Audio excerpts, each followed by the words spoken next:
All right, I'm showing 7 o'clock on my phone, so let's go ahead and start. I'd like to go ahead and call this September 28th, 2021 City Council regular session to order. Let's go ahead and start with the roll call. Mayor Bagley. Here. Council members Christensen. Here. Hidalgo-Fahring. Here. Martin. Here. Peck. Here. Rodriguez. Here. Waters. Here. Mayor, you have a quorum. All right, let's say a pledge. I pledge allegiance to the flag of the United States of America and to the republic for which it stands, one nation, under God, indivisible, with liberty and justice for all.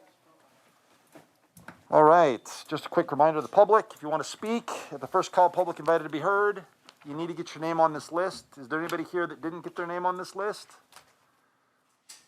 All right, that said, if you do want to say something else, it's a regular session, so there will be an opportunity for the public to speak at the end of the meeting if you are not on the list. All right, we do not have minutes to approve. That has been adjusted in our agenda. We will approve the September 14th regular session minutes next meeting. Do we have any agenda revisions, submission of documents, or motions to direct the city manager to add agenda items? All right, not seeing any. Councilmember Martin? You don't have any? Excuse me, didn't we put that on general business already? No, yeah, I know, just making sure that you have anything. Because, no, I don't. Okay, all right, just checking. Okay, just checking. All right, city manager's report, update on COVID-19. Mayor, Council, just give me a second to. This will be a fairly brief report. We had the update by Boulder County Health today. As you can see, the numbers are trending in the direction that we want to see. We're still in a level of high transmission, and I've actually called up another slide so you all can see what that means, because I'm going to touch on some points on these two slides. So high transmission is when you have a case rate greater than 100,000, or greater than 100 for per 100,000 population in the last 7 days. Substantial and significant is 50 to 99. And then low to moderate is 10 to 49. And that's important to know in this case, because we've had a few questions about, so what does this mean in terms of the masking order that Boulder County has put in place? What it means is that we have to be below the orange line for 21 days for the masking order to be removed. And that, going back to this, is having between 10 and 49 cases within the last 7 days. So we're moving in the right direction, but we have to be between the yellow and the orange for 21 days for the mask order to be removed. And at that point, then it will be strongly encouraged from Boulder County Health. And I wanted to talk about this in that slide because we've sort of glossed over it in previous sessions. And I just wanted to point it out for tonight's conversation. Then what happens is, and you go, well, then what happens when we go above the orange line after that? That has to be above the orange line for 5 days, and then they'll adjust accordingly. When you look at this in terms of what we're seeing in the state, obviously you can see that Boulder County is still in high transmission, 128.76, but compared to last week, if you remember, there were only two of the greens going down and everything else was red. We're now starting to see more of the counties drop in terms of their numbers and what they're going through. Again, really starting to see the shift also move in terms of the case trends among age groups. We're starting to watch some of the wastewater data a little bit. I need to get another couple of samples in to see if it looks like that trend's going to continue. And then as you can see here, the majority of the cases actually in Boulder County are now attributed to Longmont versus where it was slightly different before. And then when we look at the health systems, the North Central region, staffed ICU med-surg bed availability averaged about 14%. So they're sort of hanging in the same area. They're probably a little bit lower. I believe it was 20% in the last report that we gave you. Tight staffing, I know we talked about this before, is 23% of them have significant staff shortages. Again, it's really bringing both of those things together. It's not only the amount of beds you have, it's do you have the staff to actually serve those beds. And as you remember me talking to you about what we were seeing, some of the emergency rooms going into diversion because of staffing issues. The north central region is still taking patients from other states, and they're still activated at level 1, meaning that at times non-emergency surgeries are being postponed in the current situation. And then when you look at this, exceeding the epidemiological capacity, this was actually something that we talked about today in the admin meeting based on notices that people are getting and the notices not being very clear. One of the questions was, I got this notice from my kid, but I have no clue what class it was or anything like that. And it really is a capacity issue. So as we can get below the orange line, that will hopefully create some adjustments on this one. The other aspect on this, and let me pull up, I need to pull up this slide so I can make sure I'm giving you the accurate information on this one. There have been 10 deaths since June 2021. And I say that because you can see that where we were pretty high in December when we were hitting our peak, and then there were some in there, and then it sort of fell off from about we didn't have that many in May, and you can see another cluster since June, really since July 26th, and so we've had 10. 107. So we've had a total of 269 deaths. 178 have been associated with long-term care facilities. 3 of the 11 deaths since April of 2018 have been among those that are fully vaccinated. So I know you all have had some questions on that. And as we indicated in earlier data, we are seeing breakthrough cases for those that are fully vaccinated. We're also seeing people hospitalized who are fully vaccinated, and you can kind of go up. The key point on this and the message that we're even seeing in the data is you're less likely to hit those other phases if you are vaccinated. But they did have 3 deaths of individuals that are fully vaccinated. In terms of the number of folks in Boulder County that are vaccinated, if you can look at the bottom, they are breaking this number in to percent of total population. So if you look at the percent of the population that have received at least 1 dose, it's 73.7. Those that have received a full course of 68.8 of the total population. But then when you compare it to the eligible population, and this is important, because you still don't have children 12 and below that can get the vaccine. They're at 77.6 fully vaccinated, 83.2 who have received at least 1 dose. And I guess everyone really still waiting on what happens with children below, under the age of 12.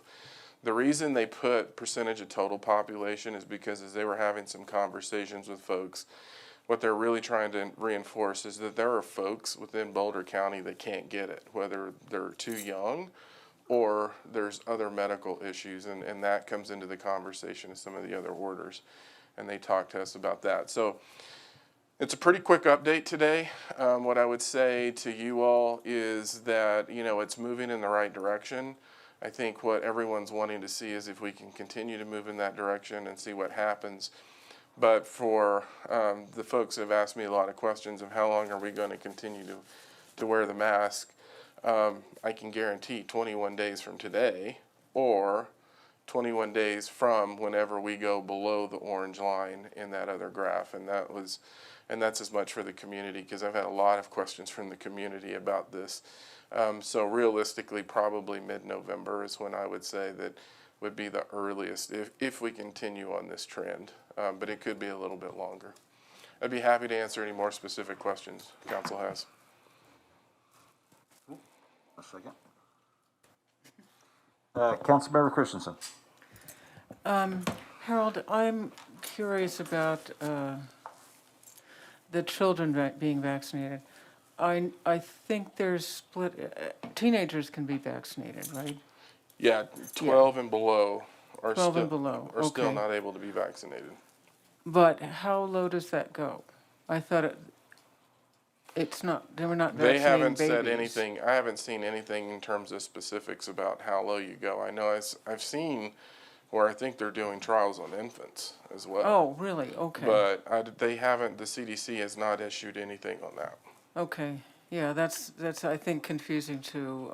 I had Mm-hmm. some questions from a constituent about that over the weekend, and yeah, okay, And thank you. it's like boosters too. So what you saw in Yeah. the CDC is the CDC authorized the boosters if you had the Pfizer vaccine, but they haven't Right. said anything about the boosters if you have the Right. Moderna vaccine. But I'm hearing people are getting Moderna boosters, and so I'm Oh, not really? quite sure what's happened. And so Okay. again, it's following that CDC direction and Where- FDA. Where should people go if they want the Moderna vaccine? I don't know. That was Oh. just a rumor I've heard, and I was kind of Oh. like, how are they doing that? And so Maybe call the place where you got it before. maybe I'm not sure. Okay, But the only one that's been approved for a booster right now is Pfizer. Yeah, okay. All right, thank you. Councilmember Waters. Thanks, Mayor Bagley. Harold, could you go back to slide 5? Oh, tell me I didn't close it.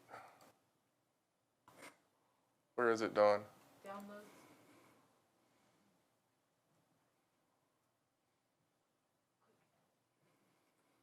I thought it'd be easy.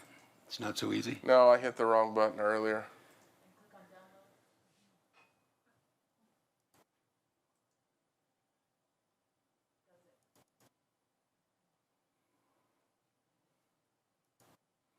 So, right, it looks to me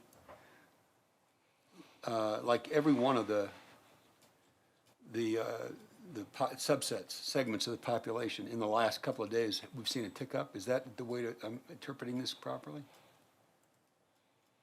Yeah, you can definitely see where it's starting to bounce. Now, what we tend to look at in this is it prolonged and is it going to move that way, or we're going to see sort of what we have seen before where it'll bounce a little bit as it's sloping.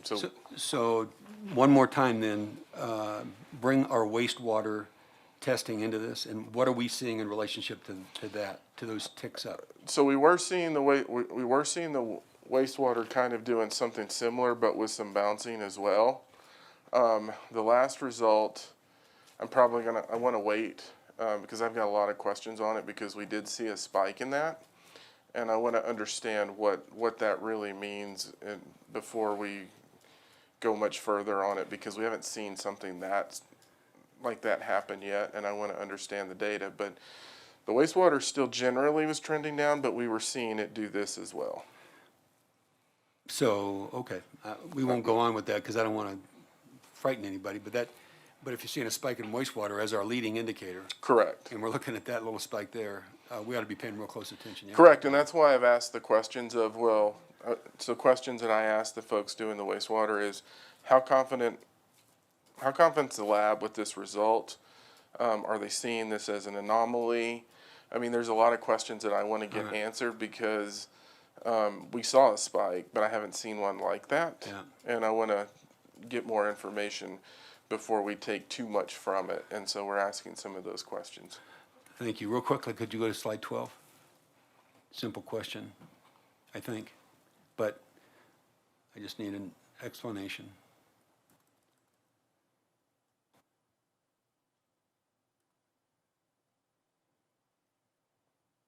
What's the difference? So on the left-hand column, number of Boulder County residents immunized with a partial course. What's the difference between that and one round? What in those two cells? Are you talking about? Number of Boulder County residents immunized with a partial course of a Course. COVID-19 vaccine. What's the difference between that and the total number of Boulder County residents who have received at least one COVID-19 dose? Wouldn't that be the same? All they're doing is taking those that have been fully immunized plus those that have received a partial dose to give you a total number of somebody that's, the group that's being fully immunized and those that have a partial dose. So they're just adding these two together. Okay, all right, got it. All right, thanks. Good. All right. Oh, all right, let's go on to, is that it for the COVID-19 update, Harold? All right, great. Let's go on to, do you have any other special reports or presentations? No, sir. All right, let's go on to first call public invited to be heard. Everybody, as I read your name, if you'd come down, say your name and address, for the record. And then you'll have 3 minutes to say whatever you want. Address your remarks to the chair, me, and we'll go from there. All right, let's go with Virginia Black. Want to run this big dog?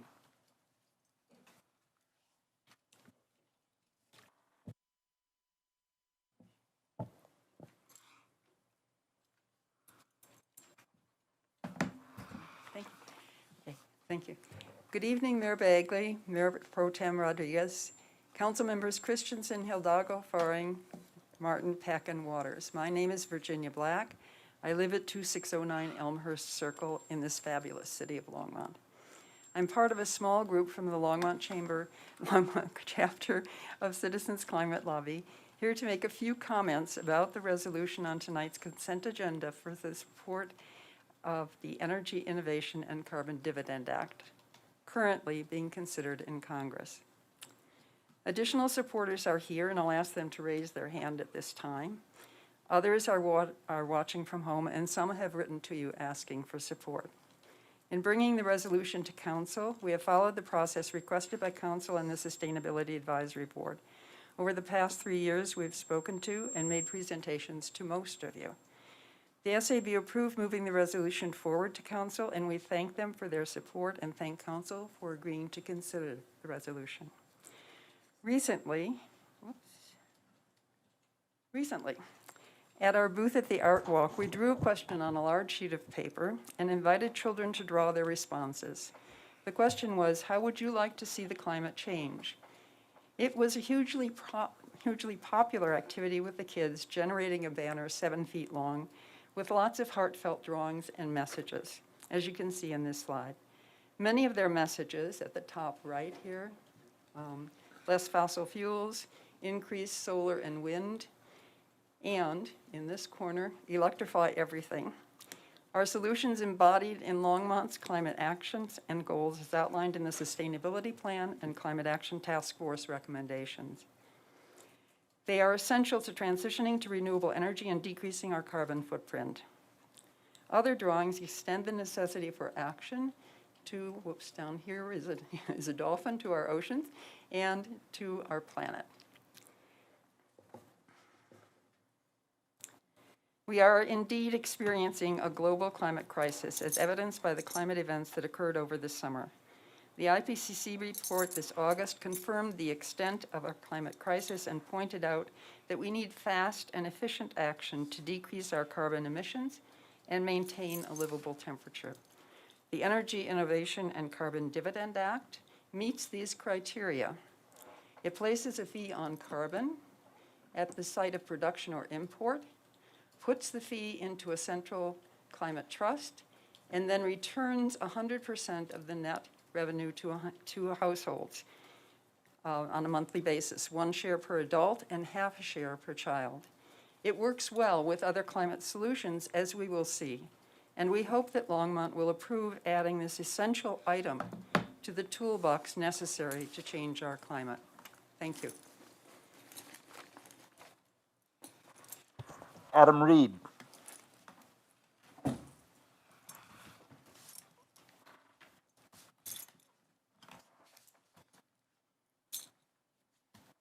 Good evening, Mayor and Council. My name is Adam Reed, and my address is 3526 Featherreed Avenue. Tonight, I will share why carbon pricing is essential. Shown here are 2 scenarios from a climate policy simulator tool called En-ROADS, which was developed at MIT and is freely available online for anyone to use. I encourage you to check it out.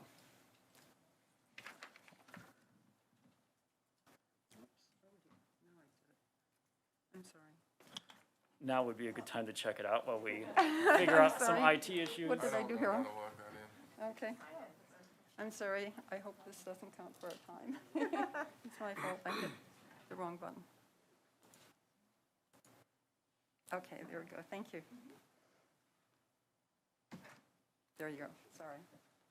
Thank you for your patience. I know there's a lot going on in this graphic, and so I'd like to highlight its key features. On the top left, the colored regions represent the energy sources that we use. These sources include fossil fuels, as well as renewables, like wind and solar. On the top right, you can see how our emissions trend with time and what the resulting temperature increase is by the end of this century. I'd like to draw your attention to the solid black curve. This curve represents what happens if we do nothing. In this case, we will warm our planet by about 3.6 degrees Celsius. That would be very bad. So far, we've already warmed our planet by about 1.1 degrees Celsius. So what can we do? Below, there are sliders that allow you to apply various climate solutions. For example, you can add in electrification, increase energy efficiency, plant more trees, or add more renewables to our energy mix. And you can play with these sliders, adjusting these parameters, and see the impacts to temperature in real time. While all of these actions are crucial, what you'll find as you continue to play with these sliders is that none of them are as effective as putting a price on carbon pollution. You can see this in the two scenarios. In the top scenario, we employ some climate solutions. These include efforts that are part of Longmont's Climate Action Plan. However, there is no carbon price. This gets us to 2.2 degrees Celsius. Now, in the bottom scenario, we add in a carbon price. This gets us to 1.6 degrees Celsius. I'd like to emphasize that these two scenarios are exactly the same, except for one key difference, and that's a price on carbon. As you can see, putting a price on carbon is one of the most effective tools we have to address climate change. That's why I urge you to support national carbon pricing legislation like the Energy Innovation and Carbon Dividend Act. Thank you. Mike Clinton?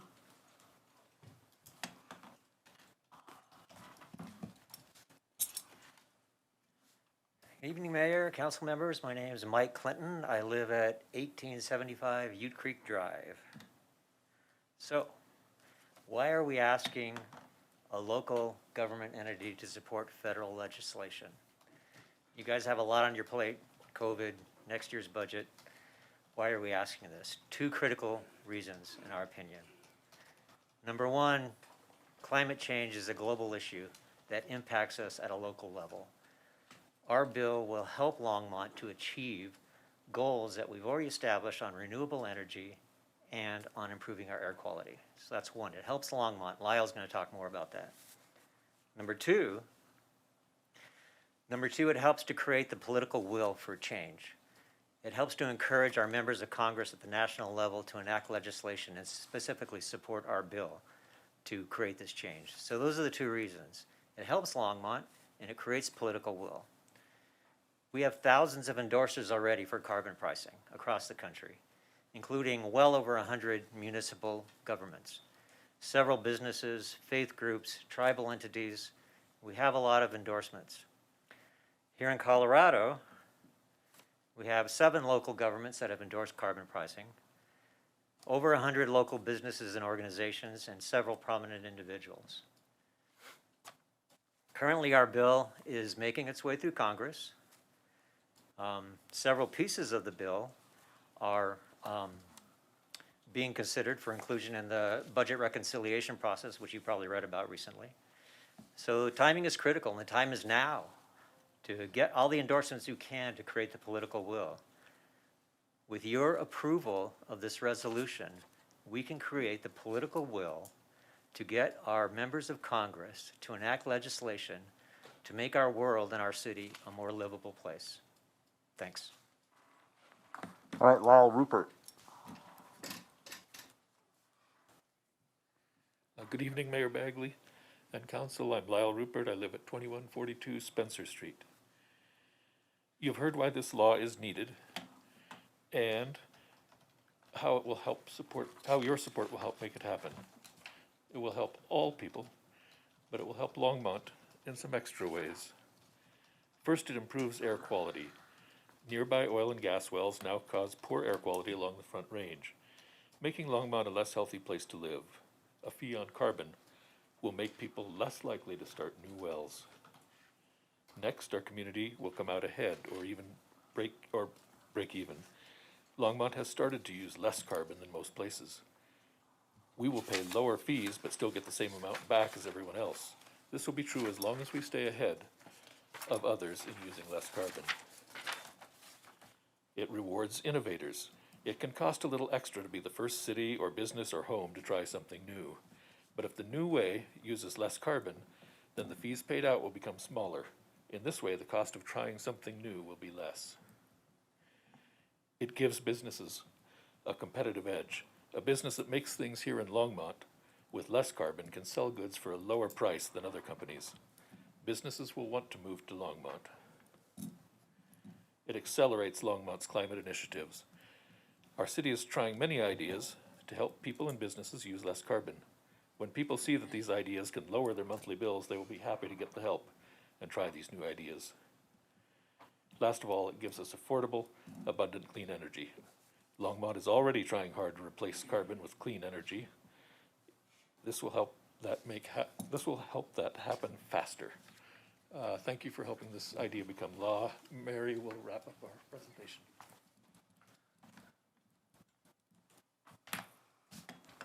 All right, let's go with Mary Headley. Good evening, Mayor and Council. I'm Mary Headley. I live at 1615 Bowen Street here in Longmont. I'm the last Longmont CCL to speak tonight. And I'd like to read Colorado Representative Karen McCormick's recent statement regarding the Energy Innovation Act into the public record. Karen was unable to come here tonight, but she wanted us to show her support this way. She's already sent you a copy of that letter. Please know that I fully agree with the ideas that Karen has written. Quote, I'm writing both as a citizen of Longmont and as the state representative for our district to urge my support for the Energy Innovation and Carbon Dividend Act, which was introduced in Congress this year as H.R. 2307. This bill is a very logically and beautifully written piece of legislation that uses a market approach to address the very urgent need to transition to renewable energy sources and to drive down carbon and other greenhouse gas emissions. The steps outlined in the bill will allow us, as a nation, to hit targets in reduction of greenhouse gases in a time frame that will help our planet stay under a critical rise in temperature. We must act now to mitigate damage to ecosystems worldwide. This bill is revenue neutral, will stimulate the economy, create jobs, drive innovation, and put money back into the hands of everyday citizens. I've been a member of the Longmont chapter of Citizens Climate Lobby for 2 years and traveled to Washington, D.C. to lobby our federal lawmakers to support this bill. It has been in the works for over 10 years, and it needs momentum to get it through. I urge a yes vote on a resolution to support this bill as a city and to send a message to our federal delegation to please pass it. That's the end of Karen's letter.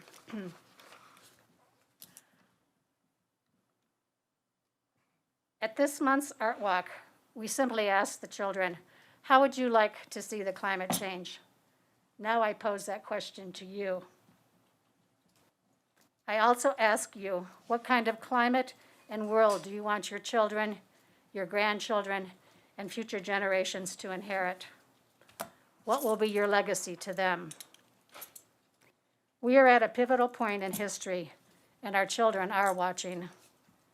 With your help, we can achieve Longmont's climate goals and a positive future for ourselves and the planet. Working together, we can generate the political will for a livable world. For all the reasons we've covered, we ask the Longmont City Council to approve the endorsement of the Energy Innovation and Carbon Dividend Act tonight. Thank you. All right, Bob Bergstrom.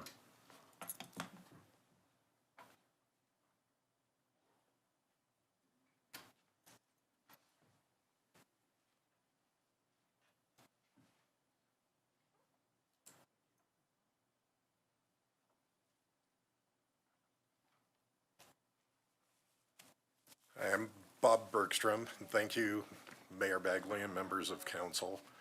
I live at 1819 20th Avenue, and my business is at 819 South Lincoln. I'm here tonight to urge a vote of no on Resolution R 2021-101. As outlined in my email earlier this week, this resolution clearly states Longmont's desire to be just and equitable, but an objective reading of the Energy Innovation and Carbon Dividend Act would have to leave a reasonable person thinking that if this law is enacted, it would be anything but just. The stated goal of the act is to levy a fee against the extractor or importer of energy and refund this fee as a carbon dividend to all citizens. If you look only at what is seen, this seems almost equitable, unless you're in the energy sector. The simple economics dictate that the extractor will increase the cost of his product by the amount of this fee. Every step in the supply chain will also increase the cost related to this fee. The net result will be the consumer paying incrementally higher costs. That doesn't seem either fair or equitable. And if you happen to be in the energy sector, or as my case, one of the industries that supports that sector, it sure looks unfair and unequitable. As the owner of a small manufacturing plant in Longmont, I fail to see how this can do anything but cost primary jobs. And again, the effect will be incremental. Years ago, I was on the board of Longmont Area Economic Council, and I believe we used a multiplier of 7 for primary industry jobs. So the effect will have a multiplying effect. Additionally, I handed out some data and printed a summary from the legislature today, and there are exemptions. There's exemptions for agriculture. And I love our agricultural history here in Longmont. But are the jobs of agriculture more important than those of my employees? Or a plastic injection molder? Or a contract manufacturer making PC boards? Again, I ask, how is this fair and equitable? In closing, I'd like to offer one more piece of data. The Bureau of Labor and Statistics Consumer Price Index, published just 2 weeks ago, gasoline prices have gone up 42.7% over the last year. To endorse a policy that's going to further increase those costs seems tone deaf at best and at worst irresponsible. I urge you to vote no on this resolution. Thanks for your attention. Thank you. All right, Mitzi Nicoletti.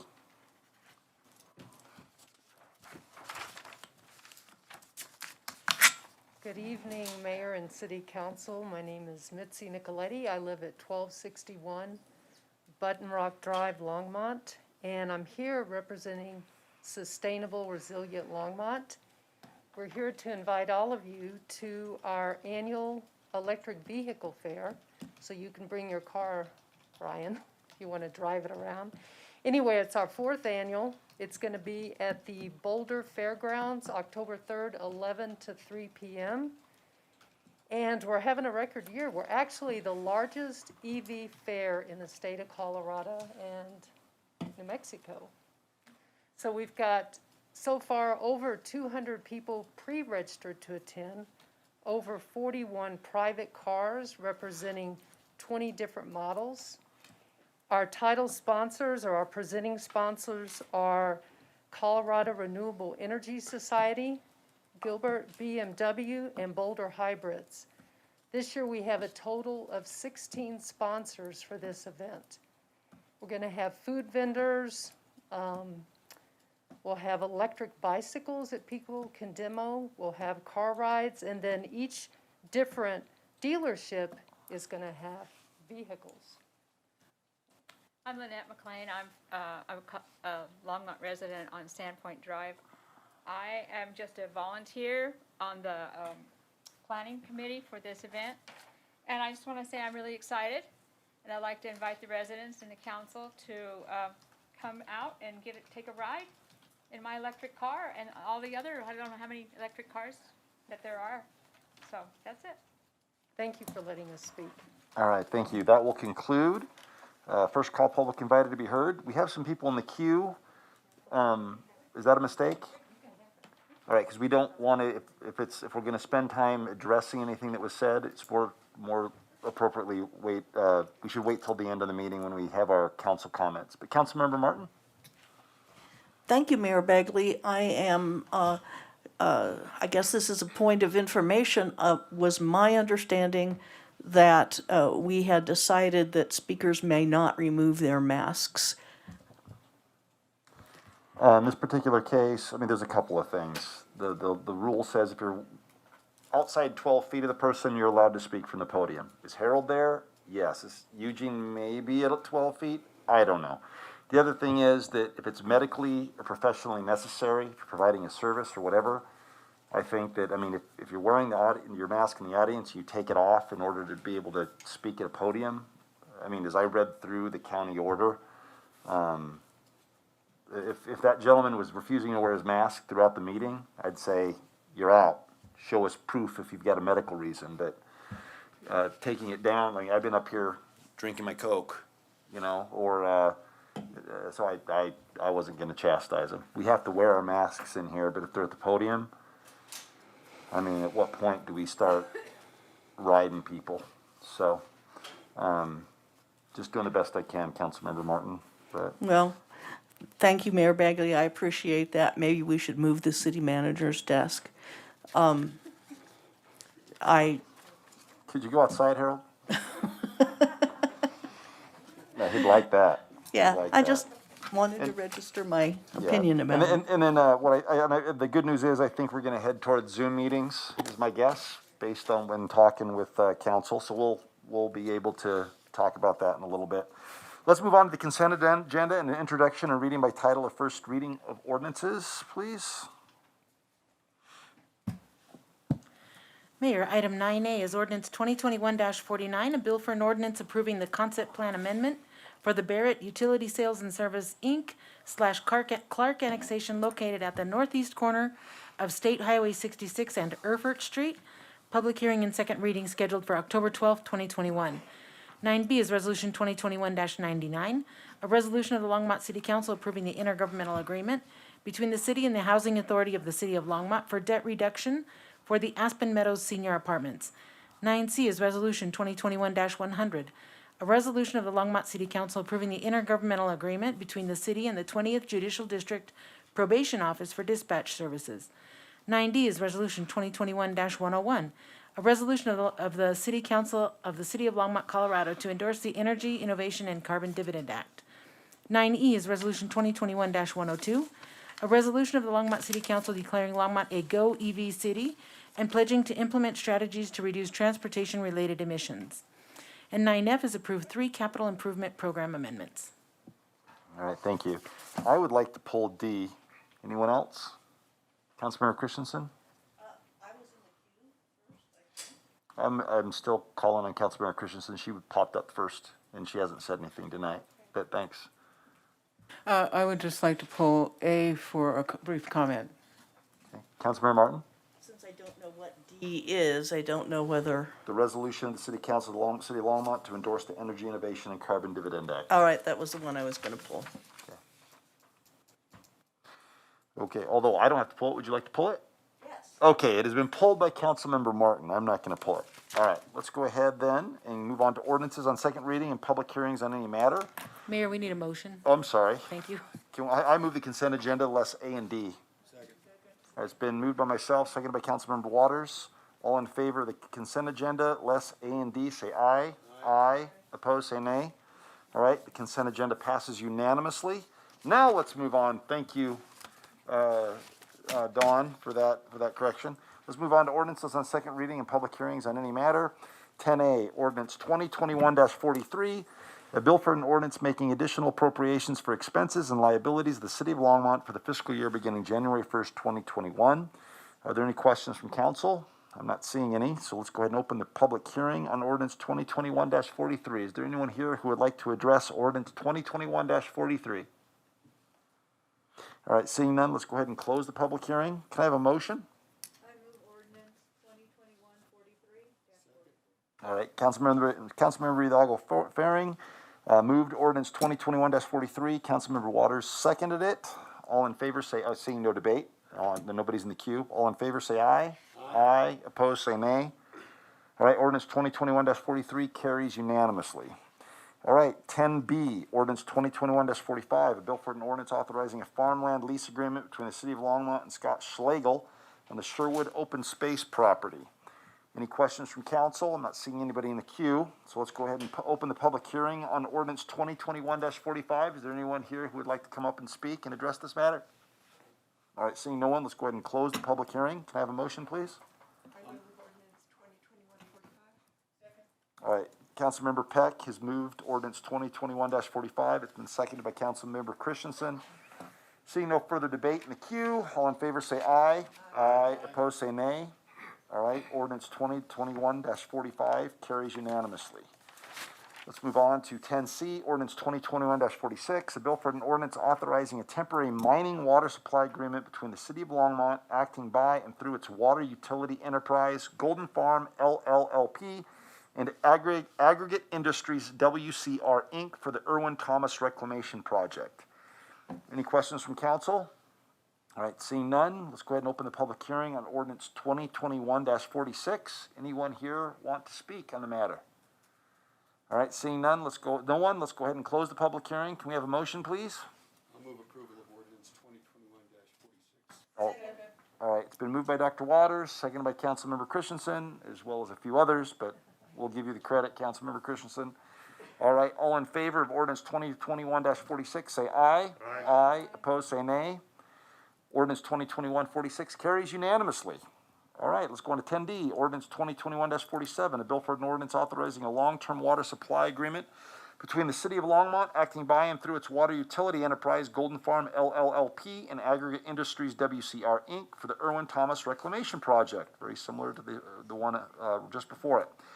Don't see any questions from council, so let's go ahead and open the public hearing on ordinance 2021-47. Anybody want to come up and speak and address council on this matter? All right, seeing no one, let's go ahead and close the public hearing. Do we have a motion? All right, it's been, ordinance 2021-47 was moved by Councilmember Christensen. It was seconded by Councilmember Martin. Let's go ahead and vote. Seeing that there's no debate on the matter in the queue. All in favor, say aye. Aye. Aye. Opposed, say nay. All right, the motion carries unanimously. And then lastly, ordinance 2021-40, actually it is lastly. Ordinance 10E, ordinance 2021-48, a bill for an ordinance amending chapter 14.04 of the Longmont Municipal Code on the Windy Gap surcharge. Any questions from council? All right, seeing none, let's go ahead and open the public hearing on ordinance 2021-48. Would anyone like to come up and address council on this issue? All right, seeing no one, let's go ahead and close the public hearing on ordinance 2021-48. Can we have a motion, please? Second. All right, Councilmember Martin has moved ordinance 2021-48. It's been seconded by Councilmember Hidalgo-Fahring. I don't see any debate waiting in the queue, so let's go ahead and vote. All in favor of ordinance 2021-48, say aye. Aye. Aye. Opposed, say nay. All right, motion carries unanimously. Let's go back to the items removed from the consent agenda. Councilmember Christensen, let's go ahead and turn the time over to you to address. I think you pulled 2021, I'm sorry, I think you pulled ordinance 2021-49, correct? All right, the time is yours. Okay, this is the partial printout of this ordinance. I just want to point out that council first heard this in 2006.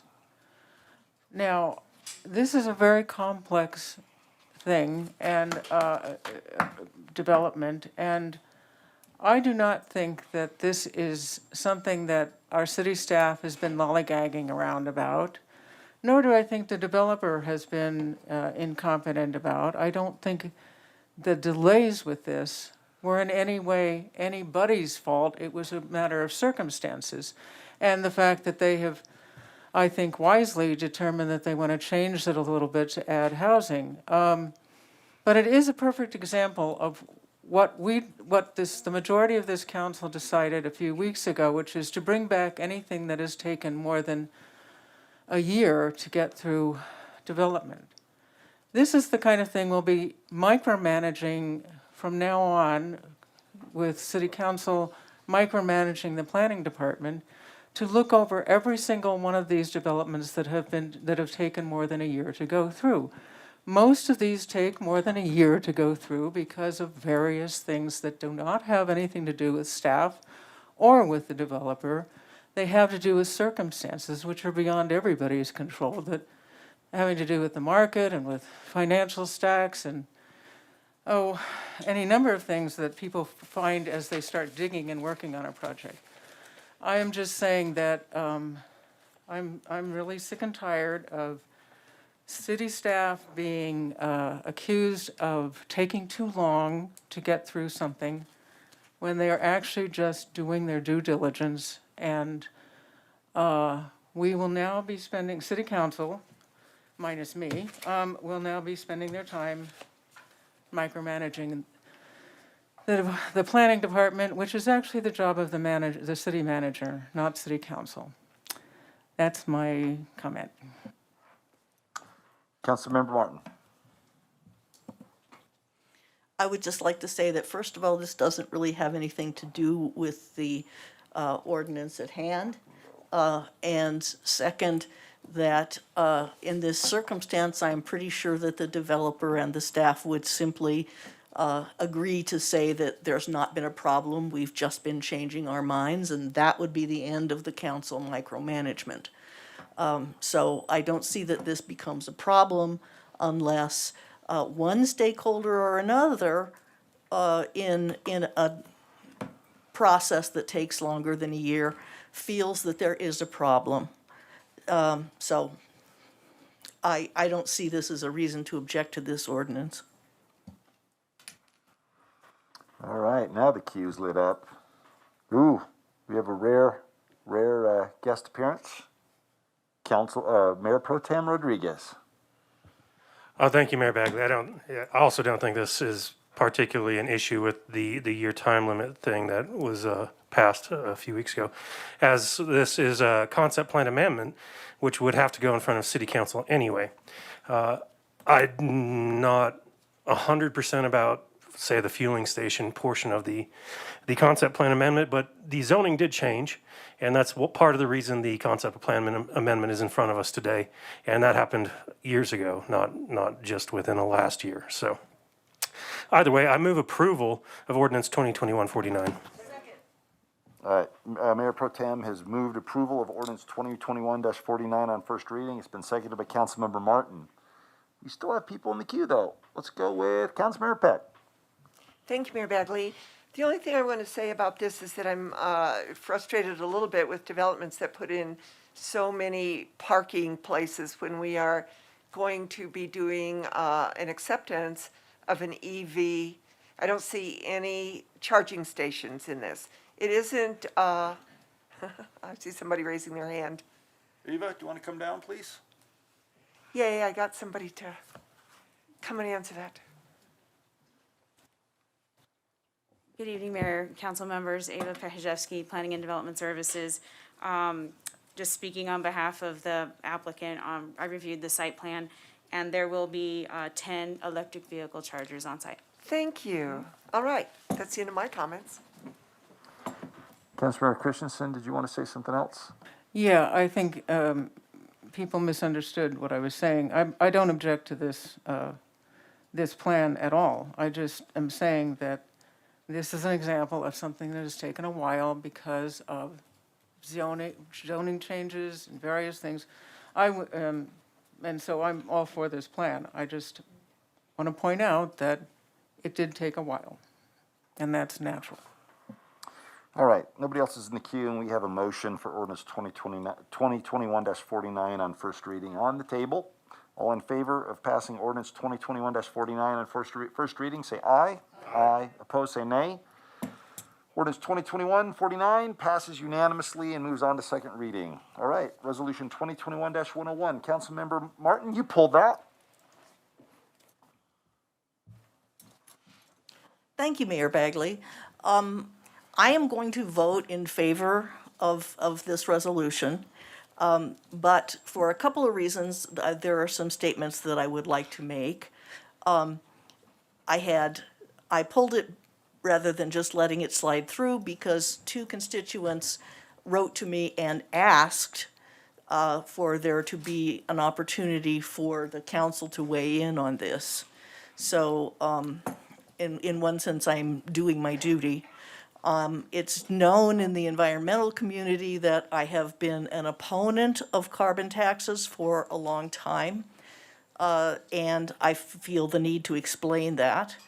And third, a lot of the people who wrote to me had expectations that I think exceed the efficacy of the proposed federal bill, and I wanted to set some expectations about it.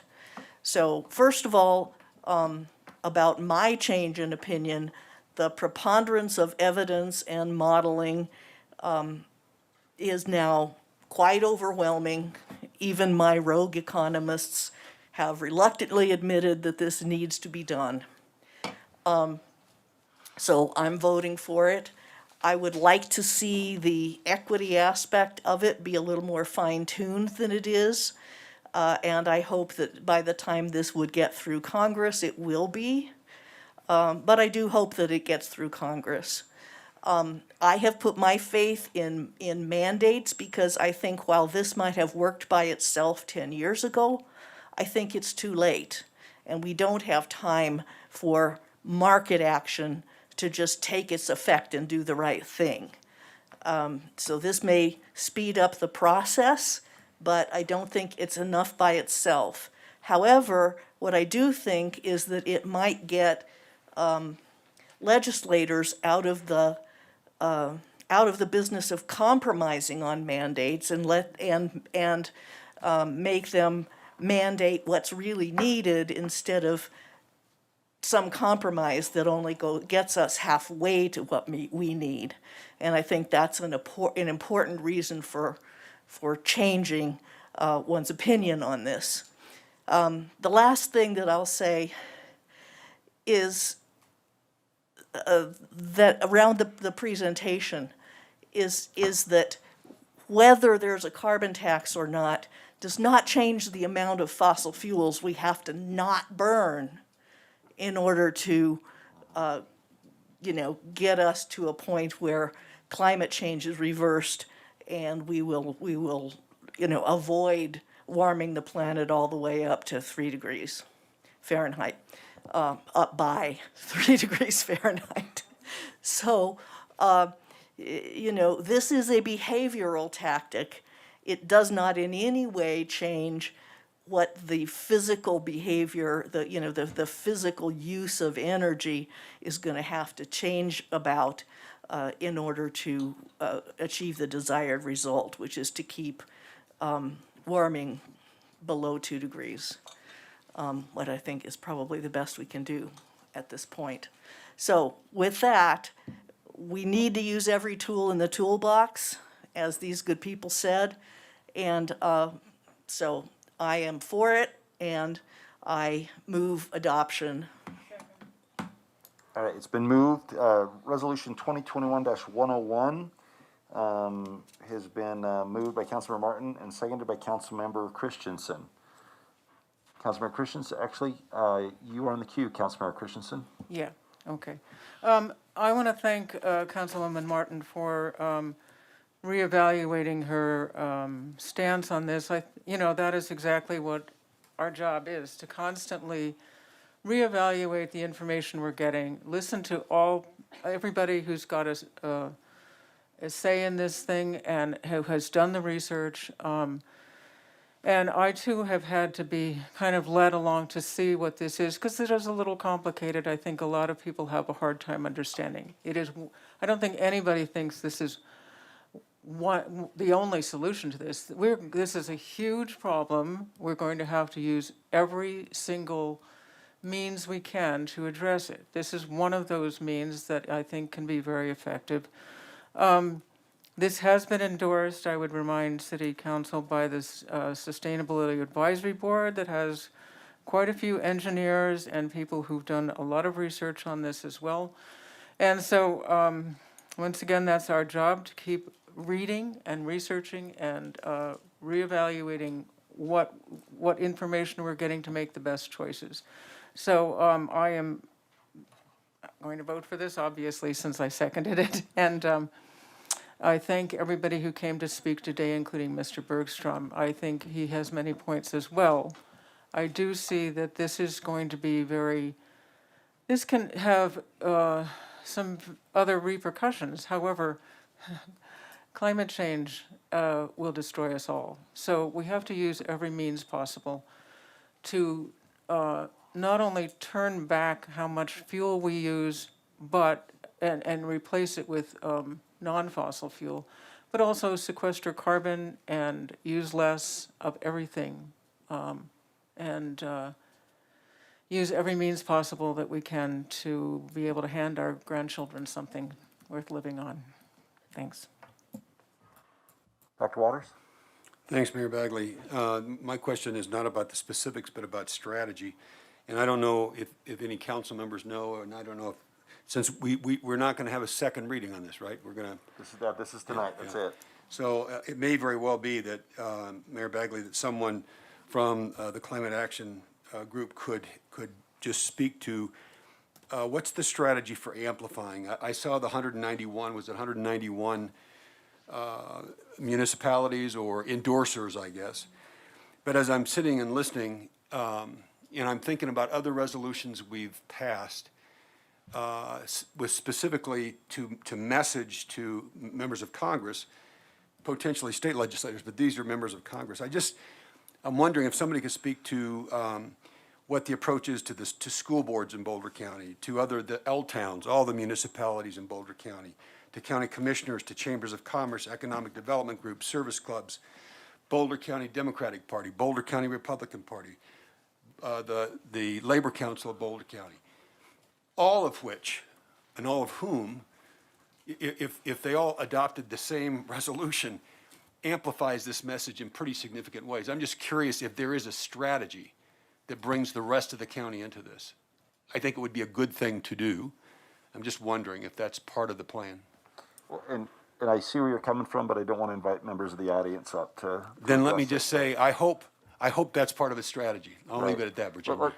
If we start doing this now. That's all right, that's all right. Yeah, if we allow people to make comments now on other issues, we're gonna have people at public invited to be heard come back up and start answering questions, but that doesn't mean that you're not welcome and respected and loved for being here. Thank you.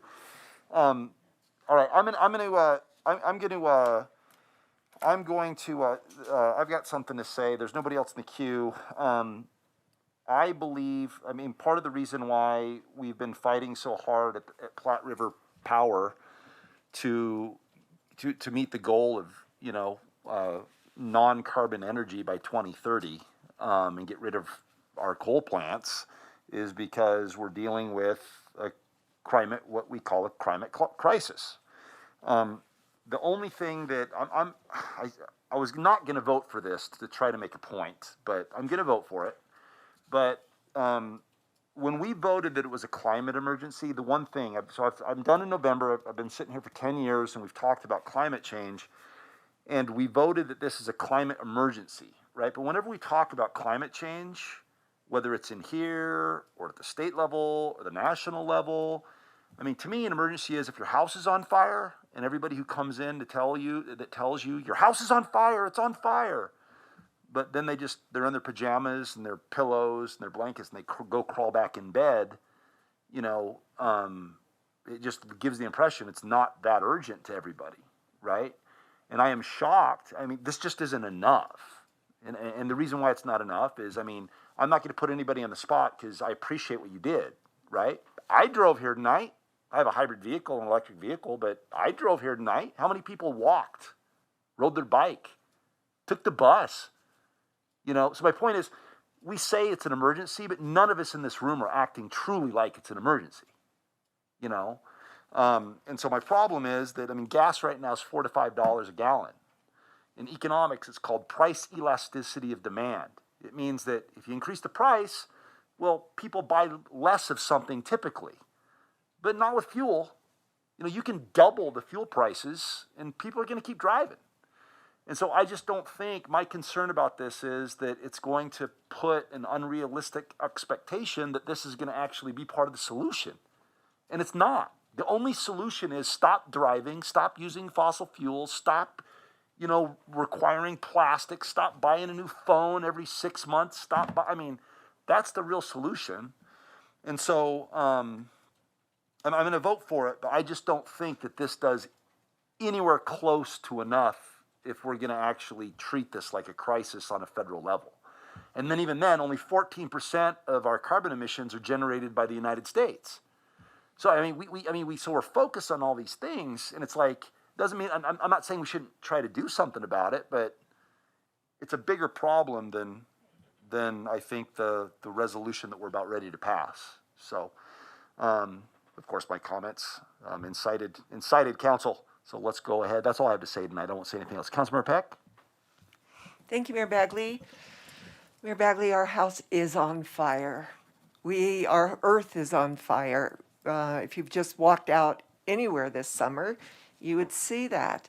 And no, this one thing is not going to clear up everything, but we have to hit this with everything. So I think that I would not look at the people in this audience and assume that everyone was driving a 350 truck, engine truck, or I don't know. It is just one thing that we are going to hit this climate emergency. And when I see our state on fire, when I see California on fire, that is an emergency. So no, we can't sit back and say, well, China is putting out more emissions than we are. We have to take care of our own home, our own part of the world. And this is just one action among many. And because it's a congressional action, it will hit more states than just ours, more people than just ours. So we all have to act upon it constantly. So I'm voting for it, obviously. That's not what I said, but okay. Councilmember Martin. Thank you, Mayor Bagley. Just because the mayor said what he did, and I agree with all of it, and in addition to that, I agree that both the city's electrification initiative and Platte River Power Authority are specifically not acting like it's enough of an emergency, and I want them to go faster. But the time for this, although it's a decade too late, that it might have had a much larger effect if it had been in effect a decade ago and might have been a bigger part of the solution. We have to do it now for a reason that I think nobody mentioned until now, which is that it's going to become a necessary part of operating in the international economy, because the European Union, at least, is about to enact carbon tariffs, which means you're at a trade disadvantage if you are not doing enough stuff to control your own carbon emissions. So if we don't pass this now, we're going to get into another trade brouhaha that is kind of rational as opposed to the irrational trade brouhahas that we've had for the last 4 or 5 years. But I want everybody to know this idea, whether it's, on time or way too late, is still a necessary component of the solution at this point. So, there it is. All right, great. It's the motion's on the table. It's been moved and seconded, so let's go ahead and vote. All in favor of resolution 2021-101, say aye. Aye. Opposed, say nay. All right, the motion carries unanimously. All right, it is 8 o'clock, and we are about ready to go on to our general business items. Let's take a 5-minute break and just come back.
kind of picky with that.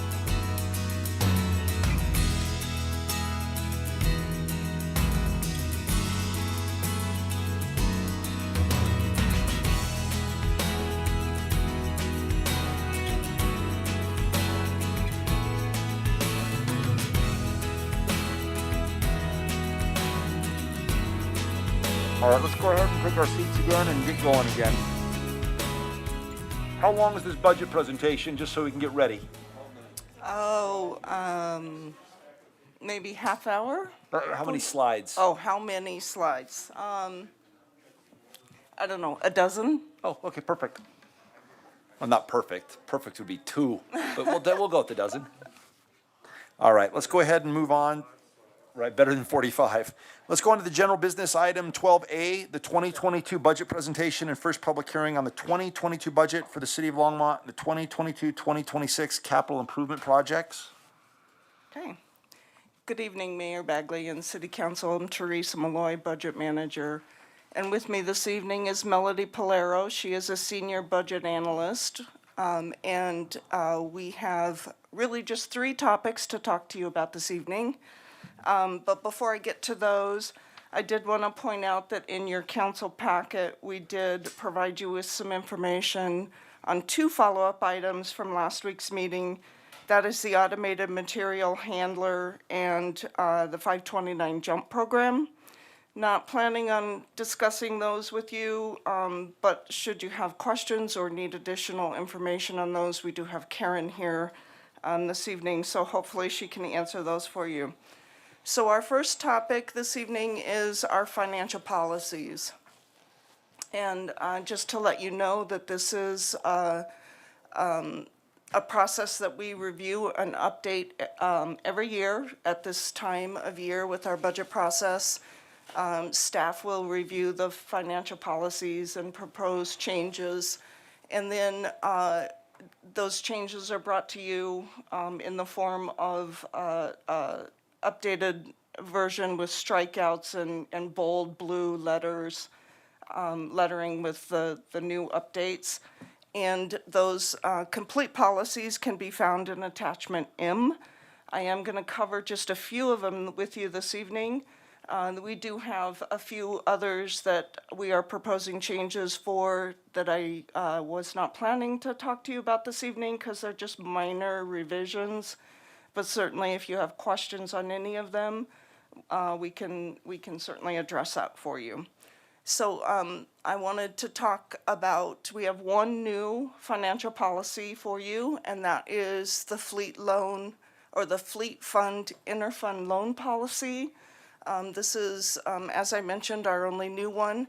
And basically, I'm going to read it to you. Interfund loans from the fleet fund should never exceed the lower of 70% of the current fund balance for replacements, or 70% of the average of the projected fund balance for replacements over the next 5 years. We've had quite a few loans from the fleet fund recently and felt like it was time we brought a policy around when we can loan from this fleet fund. So Jim is here to answer any questions if you have on this policy. I have a few updates that I wanted to bring to your attention. The first one is the Human Service Agency funding policy, really just stating that this will be now 3% of the general fund's budgeted tax revenue, as opposed to 2.52, which is what it was for 2021. And then the living wage requirement policy in our 2021 adopted policies, this one really stated that our purchasing and contracts division was working towards implementing this policy. Well, they have now done that. And starting in October of 2020, is when this clause was added to every procurement contract. So this policy is now in effect. And then the Affordable Housing Fund policy, again, we're adding this statement in blue to match what you heard from Kathy Fedler last week, I believe, when we were talking about the Affordable Housing Fund, where basically we will use up to 10% of all revenues in the Affordable Housing Fund to cover administrative costs. And that is how our 22 budget has been put together for the Affordable Housing Fund. And that is the policies I wanted to highlight with you this evening. Certainly, if you have any questions, we can answer those. We're good for now. Okay, so now we're going to move on to our priority-based budgeting process, and just a really quick overview of our PBB process. The city's been doing priority-based budgeting citywide since 2013, and then in 2016 was when City Council adopted Envision Longmont, and then we incorporated those guiding principles as our results in our PBB process in the 2018 budget process. And so that is really the very first step of our PBB process, is to identify the right results. So for purposes of our priority-based budgeting, those are the guiding principles from Envision Longmont. And then they're defined by the goals and objectives that are in Envision Longmont. And then we did a community outreach process where we asked the community to essentially value these results. And this is on the screen, the results of that community process. This value of these results is then used in our scoring process. And so all of the city programs go through a scoring process where they are scored, self-scored, so the departments will score their own programs against each of those results, as well as basic program attributes such as mandate to provide the program, does the program generate revenue, what is the community's, what is that one? Yeah, and then that whole scoring process is what results in the quartile list. So the end result is really a prioritized list of city services and by quartile, with quartile 1 being those programs that achieve the highest score, both from do they support the results as well as basic program attribute. And in your packet is attachment N is the quartiles for each one of the major operating funds. On the screen is the top quartile graph is total. So this is citywide. And it is comparing our 22 proposed budget versus our 2021 adopted budget. The darker line blue is the 22 proposed. And just a note that this does not include all dollars in our budget.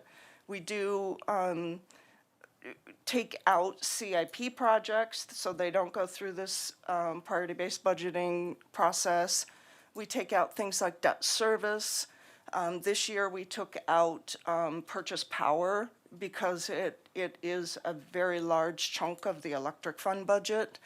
And so this really does represent the true operating costs, so salary and benefits and all the other operating costs.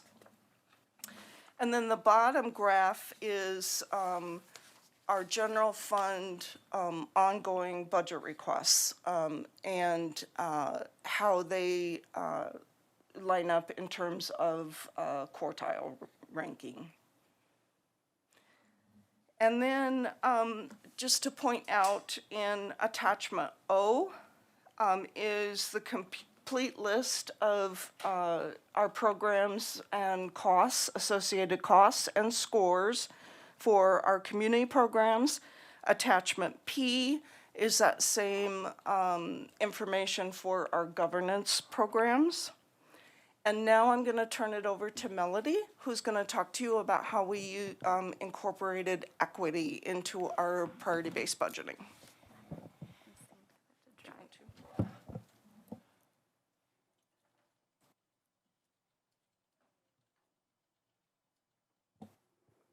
So the first step that we took to represent equity in PBB was to create a set of equity insights shown here.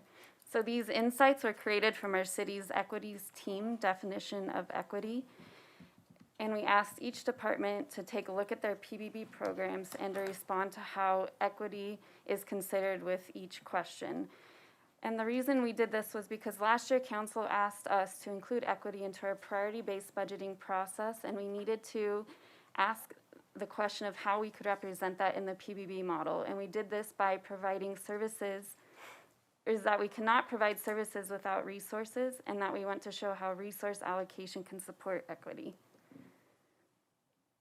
And so here are those equity insights that we created from that definition, and we asked each department to respond to in regards to their programs. And from that is a graph that represents the collection of those responses that we received. These responses are visualized and color-coded in this graph by each equity insight. This graph is taking all of our cost allocations by program with the response from the equity insight tool to represent how our staff responded to how equity plays a role in the programs that they provide. And we've given you attachment Q in your packet, which provides that detailed list of how each department responded by program to each of these insights.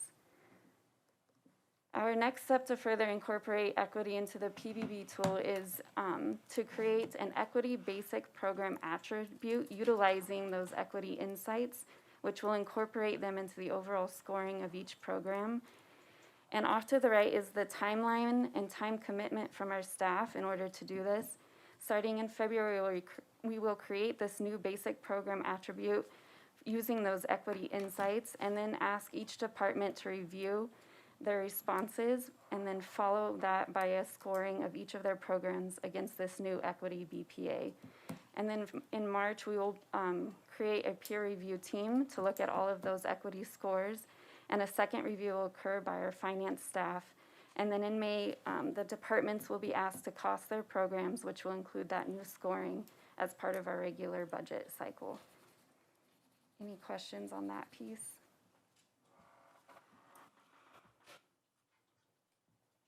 Councilmember Martin. Thank you, Mayor Bagley.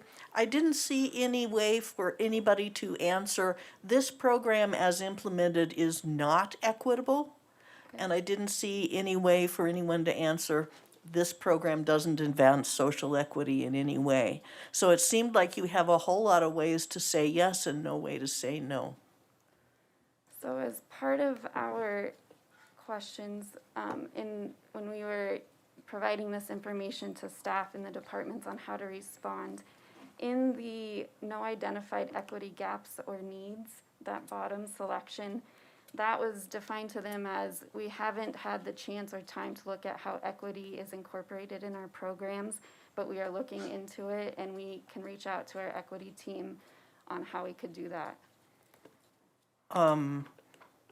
So that's a way to say we didn't evaluate it, but it's still not a way to say this program needs to be reworked in order to advance social equity, or that it could have equity gaps. I just, again, it still seems like you've got a lot of ways of saying this program is good and no ways of saying this program needs work.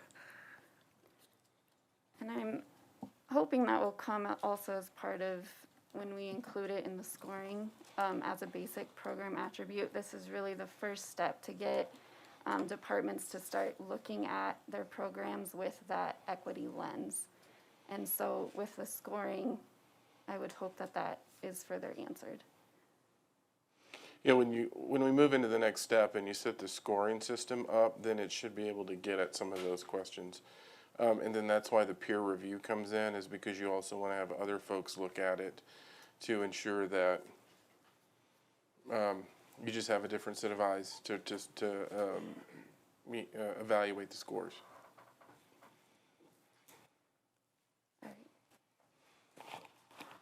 Okay, I'm going to. Actually, Councilmember Christensen?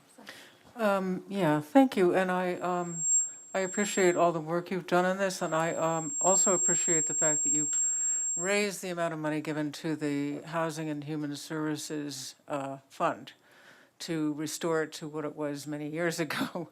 And I would like to point out that, for instance, you showed Bright Eyes, which is a part of early childhood education and things like that. Most of the funding, or a lot of the funding for some of these agencies comes through the city. And the Housing and Human Services, you have to fill out a very lengthy application and then go through hearings, which are being held starting in another week. Those hearings and those applications really do have embedded equity for the last few years, and they really do oversee that. It is not necessary for every branch of government to oversee every other single thing, because this is already being done by Housing and Human Services to a very extensive degree. So what you're doing is very helpful, but what they're doing is doing it even more extensively. So I don't worry the fact that I think what you're doing is more than adequate for something like an agency that is already getting and being interviewed and grilled, if you will, by the city in terms of equity. That's not maybe true for every single thing, but there are, I would just like to point out that we don't need to duplicate everything, and things that have been examined by Housing and Human Services for funding already do go through an extensive review of their equity policies, both on the board and on who is served. And of course, we perpetually have a problem in that most of the members of the board are wealthy and white. And that's partly because often these boards choose to meet at 9 in the morning or 3 in the afternoon or 12. Working people can't be on a board because they're working. So they can neither participate in board meetings or as board chairs. So when we're demanding that they have more equity, we can't do that unless they actually change their hours of operation and change their meeting times.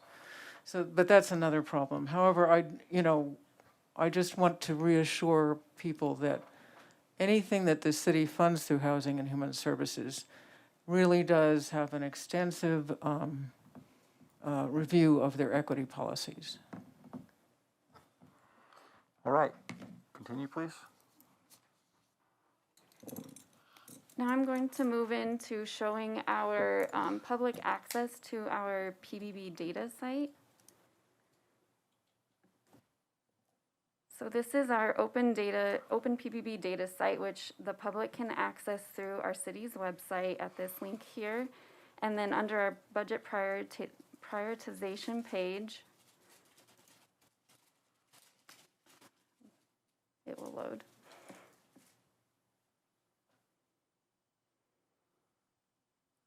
So what you are viewing here, once it loads, is a summary of our work with priority-based budgeting data. So across the top here are our city's results, and by selecting the different results, you can see how they change and how we define those results.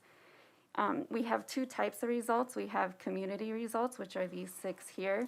Those are our external-facing services, and then we have governance results, which are defined down here, which are internal-facing services. And for each of these results, there's a tree plot down below. And as you click on them, the information will change depending on how those programs were scored against those results. So these boxes, I've selected the housing services, amenities, and opportunities for all result. And these boxes down here represent each service or program and how they scored against each of those results. So the darker the box, the higher the priority to that result, and the larger the box, the greater the resources allocated to that program. So if I want to take a look at community services, I can further drill down and see all of the different divisions within community services and how each of those divisions programs scored against this result. So if I take a look at senior services, for example, and I hover over this box, I can see that the program Basic Needs Information Referral and Assistance scored a 4, which is the highest score it can receive, and then the total costs allocated. And as you drill down, you can just drill into more detail. And once I've selected the program, I can read its definition and I can see how the staff has allocated resources to this specific program. You can break it up by positions allocated to this program, as well as our line item budgets allocated to this program. The other information you can find on here are other budget years, as well as switching over to our program attributes, which is another piece of that scoring process. And you can read how those are defined as well here and see how those scored. And then finally, if you're really interested, you can export all of this information in a table to Excel. And that is all I have for you. Thank you. All right, thank you. Councilmember Martin. Oops. Oh, hold on. Thank you, Mayor Bagley. I'm sorry to be so full of questions, but I noticed that on your graphs, a lot of the darkest boxes didn't have a label in them. What are we to make of that?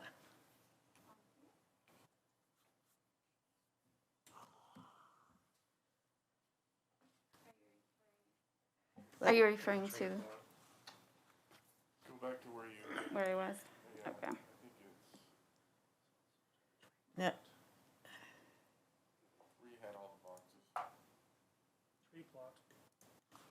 There you go. So there you are, next door to project management of capital project, there's a skinny vertical box and it doesn't have any labels. I just think that's because it doesn't necessarily fit. So the Okay. program, yeah, if you hover over it, it says it's development review and project management with the score and the information there. Okay, that's all. Okay. Just was confusing looking. Okay, thank you. And I think when we talk about this and when you talk about the equity piece, this is then what lets us start digging in to get into that information. And an example of what we kind of talked about as we stepped in this time to look at it was when you look at, I'll use Nextlight for example. There's very specific programs that we created in Nextlight to ensure that we were serving the entire community. And so we can look at that dollar amount and go, this is purely in the equitable world, but in order to do that, you need the broader operating dollars available so that you have the money to actually pay for these other programs. And so what we're hoping is when we get now into the scoring process, it'll show up like this and we can look at it in the same frame to answer many of those specific questions that you were talking about. Dr. Waters? Thanks, Mayor Bagley. So on, I'm just trying to understand what I'm looking at with enclosure Q, right? It looks to me, tell me if I'm interpreting this right. It is what the response from departments across, or divisions across the city to the question, what are you doing or what are we doing in our department that addresses our goals, our equity goals for the organization. Is that fair? That is, yes. So I just want to say, I appreciate the fact that people were asked and had to think hard about it. So that's, I would say, give a thumbs up. The follow on that, however, for me is, or that and, one of the strengths of the budgeting process is the sophistication of the scoring of proposals based on health and safety and federal regulations and right down through the I guess the quartiles, right? Which I think is a great model. But last year as we got into this conversation, it was like, well, that's great. And there are some needs or proposals, budget proposals, that won't score well because they don't have a significant impact on a large percentage of the public, but will have a disproportionate impact on an underserved segment of the population. And we had that conversation a couple years ago. And then last year, as I recall, and I'm sitting here as I'm looking at this list, thinking last year we got a list of projects that kind of kind of fell outside in terms of the scoring process, didn't score high enough in the with the rating system against some of the other proposals, but got funded nevertheless because of their impact on underserved or targeted segments of the community. Not targeted, underserved segments of the community. So if I was asked as a council member last year, give me some examples of what the city did specifically with its commitment to equity to fund projects that kind of defied the odds in terms of, or the scoring system because of their impact. But I don't see that in this list of the kind of the narrative. And I didn't see that list anywhere else in the budget materials. And it may be that I missed it. It's there and I just didn't see it. No, I don't think we were that specific in this, but you know, I could tell you right now, I mean, just when you look at a lot of the position requests that we funded, those would be positions. Absolutely, the 31. That we would talk about in terms of the neighborhood coordinator, the equity coordinator, the bilingual coordinator. Those were all things that, you know, when you evaluate it, you have the equity lens, thinking of the populations that you're going to serve and how you're going to do that. But I think that's information we can bring back to you all to kind of give you. Well, right off the top, first of all, you're right on. I mean, of the 31 FTE, I have some other questions about that, but we'll get to them later. But there are some very specific examples, I think, which are, you know, clear and consistent and reflect that commitment. And I would add to that, every dollar we've rolled up into the CARES program. Correct. Right? Those are every one of those are specifically budgeted to serve populations that need that support. Without a doubt, having moved to 3% of general fund for the community services department, hallelujah, you know, it took us a few years to get there, but I just think that's a thumbs up as well. And it'll be fun to see those recommendations come. And I'll be able to point to probably all of those as examples. Well, we don't see them yet, but we'll see them soon enough.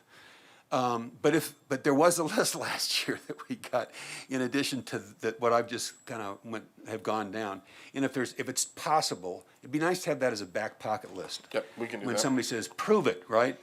I can wax eloquent or not, however eloquent or not I am, about these things. But if there are some other things that we ought to see, it would be good to have those as well. Yeah, we can definitely. I mean, you just kind of saw it, but that was also my view of the allocation process as we were moving through in the conversation, and so we can work quickly and pull that. And am I just making it up?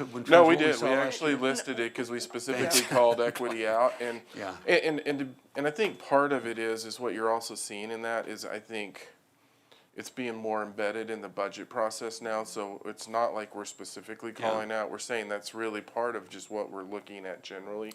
But we can make a point of bringing that and up. that's part of what the narrative reflects, that kind of thinking, and I appreciate that.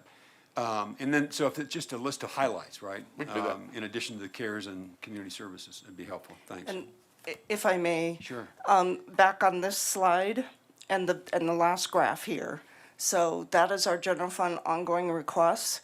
And if we were to compare this year's graph to last year's graph, there's a lot more dollars in quartile 3 and 4 this year than there was last year. And I think that speaks to what Harold was just saying. And so we have the requests by quartile. Sure. We can certainly provide those for you. Yeah, that's great. In fact, that'd be fun to see. I mean, it's a good presentation, but if you laid that out to say, here's where we were last year versus this year, and that's a reflection kind of at some, you know, at scale of what that commitment, how that commitment translates into actual allocation or, you know, budgeting of resources. Thanks. And I think if I can add something to that point, as we talk about what we're doing with equity, I think it's really when you say what's the equity lens that you're putting on when you're evaluating what you're requesting and what you're doing.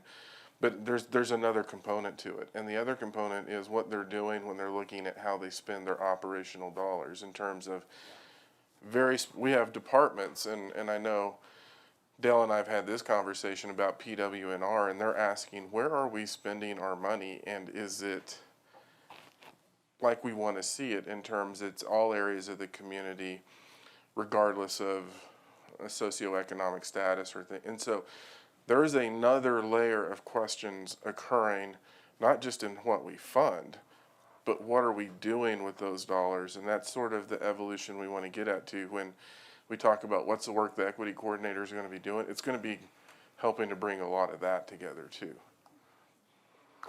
All right, is there anything else?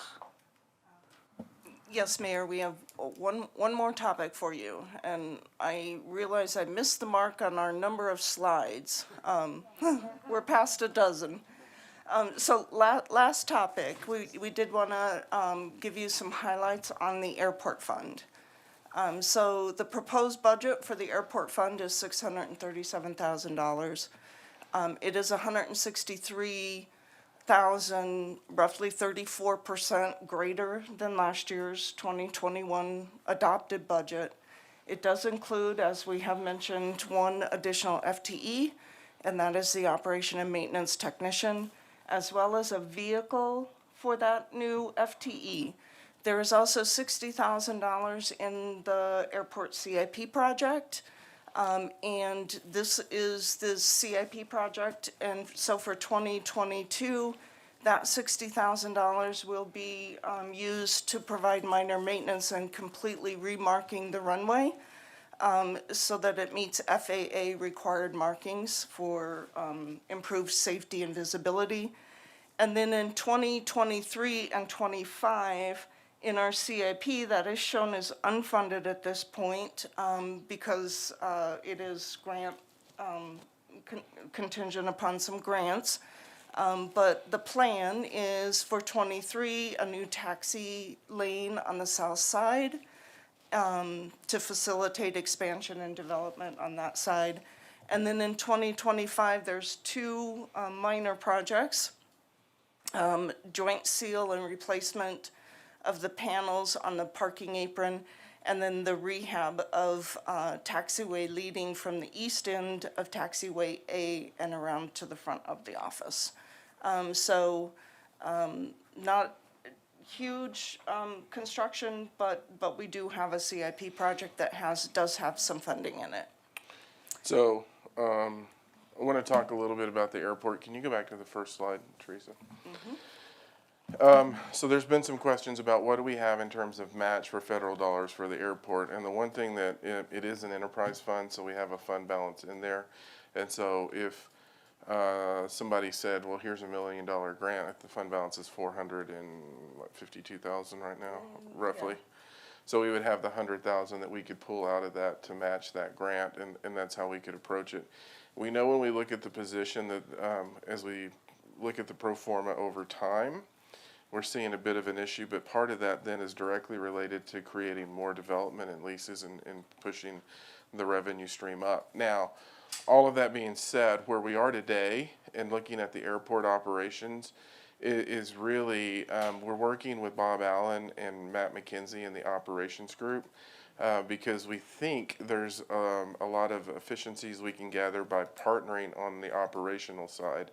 And so this position may be there with them, but they're really going to handle the operations in terms of what they do on streets, they can do here. Snow removal, the sweeping to get the FOD off the runway, mowing, working on lights and things like that. So we think we can get some efficiencies there.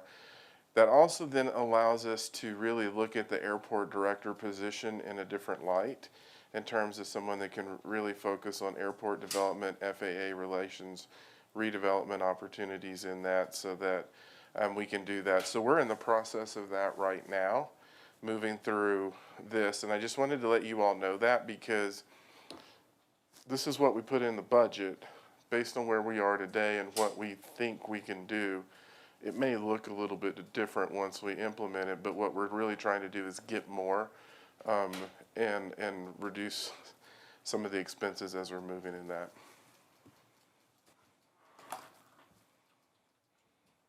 Councilmember Waters? Thanks, Mayor Bagley. Harold, I know that Joni and David, bless his heart, may he rest in peace, were working on a vision for the airport. And I'm just curious, with what you've shown us, especially in the out years, to what degree does that reflect what because I don't know what they were working on as a vision. I've been curious about it. To what degree does this reflect that vision or any vision for airport development or whatever we intend to do with the airport long term? So a lot of what you're seeing on this is really what we would say, the one thing that you would go, what is in that is a 2023 new taxi lane on the south side to facilitate expansion and development. So that really, but the visioning process that we're going to go through with the consultant that we've talked about, at the airport board talked about it, that's going to redefine that and really say where that's going to need to go and what that's going to look like. A lot of what's up here right now is really that base level, when I say foundation kind of infrastructure that you have to really manage and maintain on the airport right now. I think that's why you want to keep the capacity in your fund balance, so that is, if something in the vision comes forward, then you have the money to do it now. So you look at the taxi lane, you look at what we're doing now. Now, we delayed it a little bit based on seeing some engineering components, but the utilities that we're going to build on the south side, that positions things to start occurring on the south side, but we need to go through this next conversation that we've talked about with the airport users, with economic development groups, to really set that broader vision for the future. But this is really foundational. Can I just repeat what I think I heard you say? Yep. So I get it right? That this really is kind of a status quo right now. I mean, there's been a lot of discussion and some Right. aspirations, but for the most part, what we're seeing in 2022, even into 2023, is status quo. No, I would say so here's where it's 2023 is a new taxi lane and to support additional development on the south side. So, for whatever might happen during 2022 in terms of the visioning process? Correct. All right, that's helpful, thanks.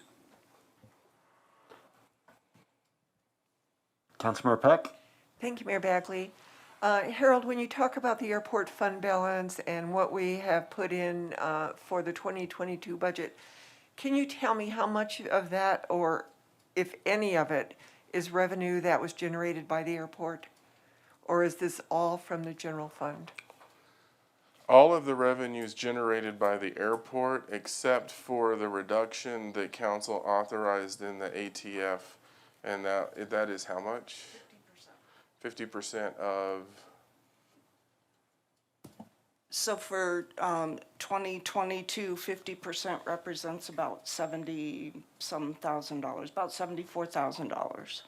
Which is from the general fund? It's not necessarily from the general fund, it's money that they're not paying the general fund. So Okay. they would have paid an additional $70,000 for the work that the general fund's doing. Okay. They're just not paying that based on the direction that we receive from council. But the rest is all generated at the airport. Good, thank you. Councilmember Christensen? Harold, this is, we've had a master plan for the airport for many years, and I'm just wondering if all these changes that are coming up now, are we actually going to redo the master plan for the airport, or is that just gradually going to be updated? So really what it is it's the airport layout plan. So when you look at the master plan, there are things in it that just won't change. So in the master plans, extension of runway and other components in there.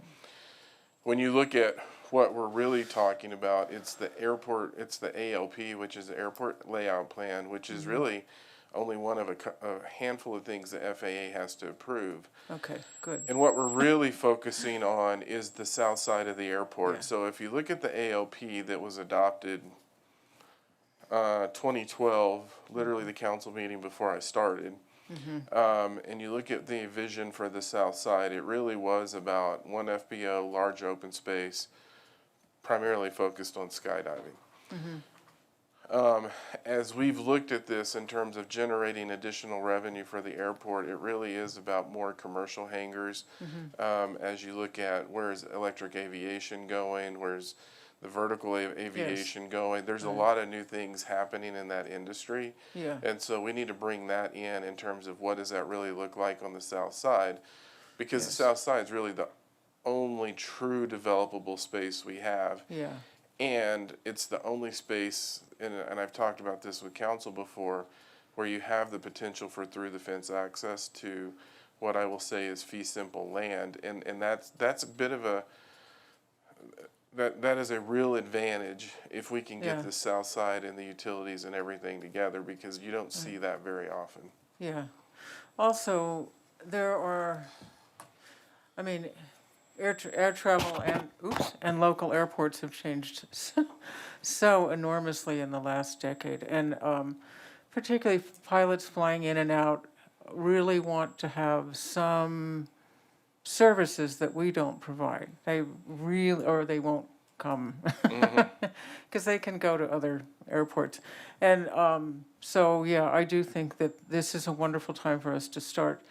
Well, you've been doing this all along, but there are a lot of opportunities for us to upgrade the things at the airport that make it a lot more commercially and feasible, and also much more something that pilots actually want to use, because they're flying coast to coast sometimes, and they need to be able to stop someplace where they can actually get into town or get a meal or get a nap or something, and we aren't so great at providing that. So, yeah, I would hope we could upgrade that a little bit. Thanks. Literally had that conversation today about, and it's really the FBO functions and what that can look like. Yeah, okay, thank you. All right, anything else? So Mayor, the final thing that we do need to do this evening is to hold our first public hearing. So our city charter does require that we hold a public hearing on or before October 1st. All right, we're gonna go ahead and do that tonight. We're gonna go ahead and open it up for our public hearing. Anybody here want to come up and address council pertaining to the budget issues or items that we've discussed this evening? Mr. May? No interest? All right, then we'll go ahead and close the public hearing. Councilmember Martin? Thank you, Mayor Bagley. I would like, it says advertised in the time call. There's a statutory requirement, and I believe that the wording in it is paper of record. Is Marika here, or I'm looking is it to you, Jim question and for Eugene? Eugene. Anyway, we have two competing for-profit news sources in this city, and this mentions only advertising in one of them, and so I would like to have that explained.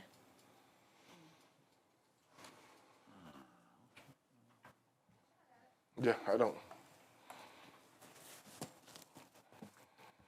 Hello, Mayor, members of council, Sandy Cedar, Assistant City Manager.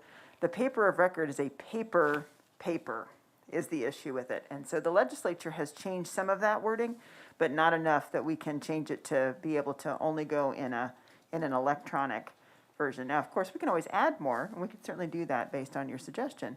But the reason that it's advertised in the Times Call, because that is the paper of record. Dr. Waters? Thanks, Mayor Bagley. Just two follow-on kind of questions from earlier in the presentations. I'd still, for me, first of all, everybody's done a great job with presentations. I appreciate it all. And the detail that you provided with the FTE, but it still leaves me I could answer, I could make up an answer, or I would have an informed answer based on our conversation even tonight about what'll be different in 2023 because of the 31 FTE we added in 2022. Next week. But I'd be making some of that up. It would be nice if there were even a short list of objectives to say, this is what we're gonna accomplish, and here's how we'll know it in 2023, reason to celebrate, right? That are That's tight- coming to you next week. Perfect. Then the only other question I would ask is this. My first time I sat through this whole experience, building the budget, I puzzled during, I kept asking, do we ever get, input into this? And it became, I think you said, sure. But at the end of it, it felt like there just wasn't much opportunity. And I made a motion, as we approved the budget for 2019, that we have the first budget hearing, first meeting in May.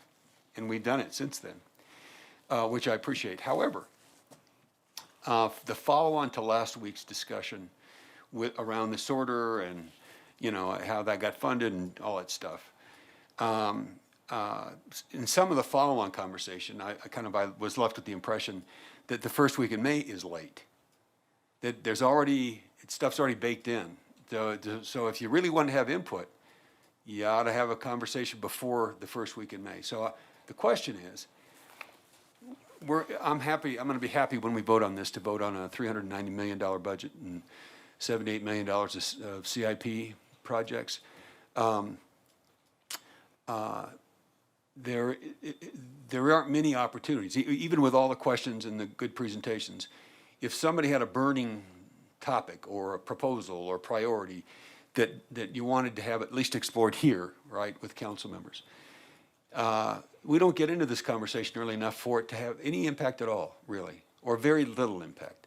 Now, the question that we got asked in May, do you have any recommendations for one-time expenditures? And I think I know I submitted a list. I don't know what other council members did.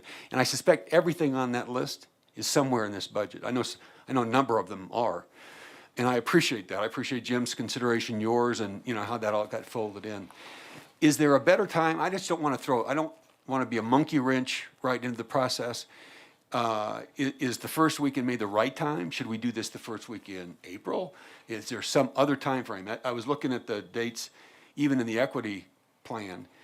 I mean, February is when the staff, or March is when you're going to have teams going through that. If there are some input that council members felt really strongly about with respect to how that process is going to play out, May would be real late. You've already put together a peer review process, and that process is closed down. So what's the right time? So it's sort of so they're putting together they start, when do they get their request in? May? So it's around May now the scoring's different because we're scoring existing programs, and that's what starts earlier. Yeah. The thing I would change in this is I would have the meeting in May, but I would actually add a follow-up meeting where we bring back the list and we actually have a conversation, because that's the thing for me where I saw this, because things kind of came in and there were some that gave us items, some that didn't give us items, but in terms of broad council going, yeah, we all really like this. I think that's what we missed. And so the thing I would actually add is a follow-up to that, to go, okay, here's everything we have. Here's how we're seeing this fit into council priorities, because we're also listening as we're going through and working different issues. And so this year will be slightly different because we will have the council retreat and really looking at everything we're doing. So we will pull out of that. Because if you look at a lot of what we funded things that were pulled out of the last retreat that the city council had. Things like STEAM and the other conversations we had in this. And so that'll be informative to the process as well. I think May's still a good time, but I want to follow up and say, can we get a list and can we get it in a week so that we can bring it back in 2 weeks so we can have the conversation with the council. Great, thanks. Councilmember Peck. Thank you, Mayor Bagley. That was a good suggestion, Councilman Waters, and I was wondering, as we go through the year and we get updates, for example, from the Water Department, from Transportation Department, and when they give us their list of what is going to be, as these projects are worked on, I think it would be helpful if they said, we are going to have to, even though this was in our 2022 budget, we're going to have to put that on hold, this project, and it won't be available, or it won't be looked at again until the 2023 budget. I think as we go through each department's update as they come to us for what they are doing and what they proposed in the budget for their CIP, to let us know at that time throughout the year that we won't be able to do this particular project even though we asked for it. And then I think council could be updated as we go along and have a, rather than have staff, I mean, staff would still bring us the result, but rather than having it all hit us at once, we can make note as each department comes to us, whether it's Health or Human Services saying we weren't able to fund XYZ because even though that's what we asked for, I think that would be really helpful. Okay. And I think that may tie into how we look at our capital projects. So we've talked about this a little bit with the council, and it took me a long time. It took me a while to get used to this. So the only money we actually carry over is in the public improvement fund. So when we fund capital projects, most of those are 2 to 3 year projects. And what I mean by that is it may take a year for design, then you have procurement, then you have to have the construction. Well, in that, it sort of stays together. But the way our budget works is in other places, that's when we have to have the big carryovers the following year because, so you're going to see one this year, or you're going to see one we're going to undertake in the Nelson Flanders Water Treatment Plant. That is a multiple year project. And there's no way we're going to finish, but it just keeps carrying over and carrying over until we finish it. And the difference is, in the cities I've worked in the past, what you do is you actually just create a capital program and you fund it, and it just stays in there till you're done. And so that's a tracking. It makes it easier to watch and track. And so I'll work with Teresa and Jim and budget to see if we can blend the two concepts, because I always had like my little blue book, but we'll figure it out. We'll figure something out. All right, anything else? Just one more comment, Mayor. Just wanted to let you all know that this was our last formal presentation on our budget. Next week, we are going to be asking for final direction from you all.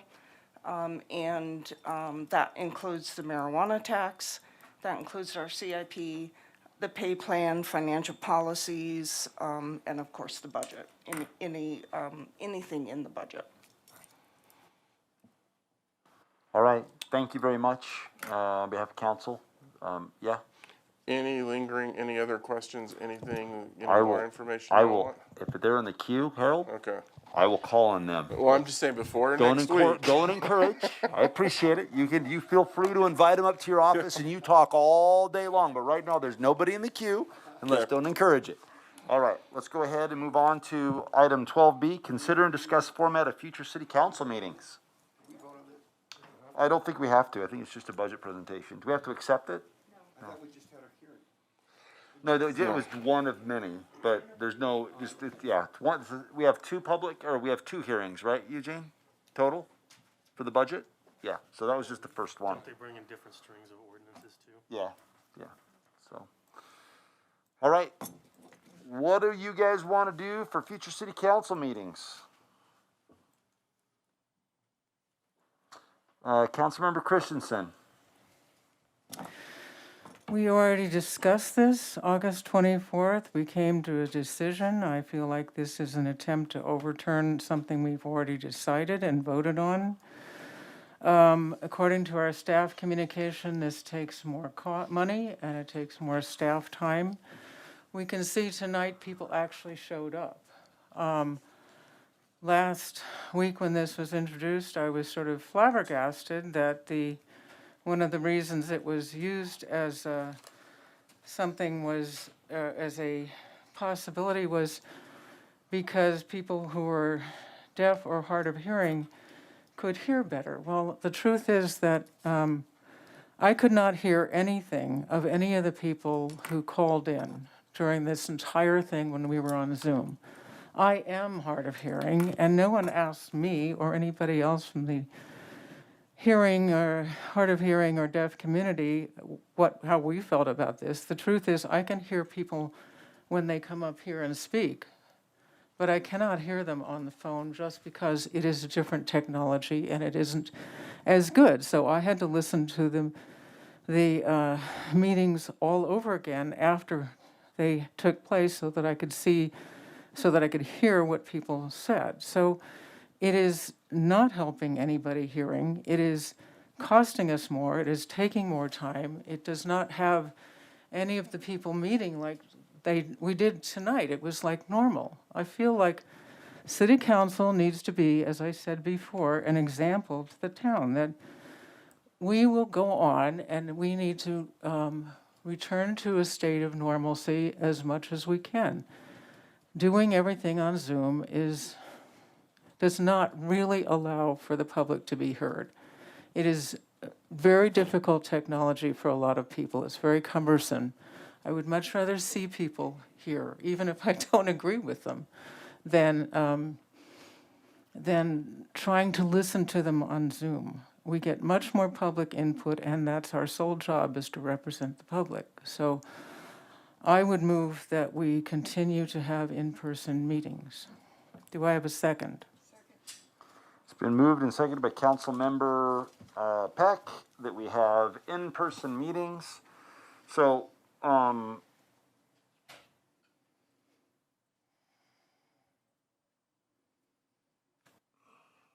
Eugene, you're here. Where'd Eugene? I'm just going to ask you a question. So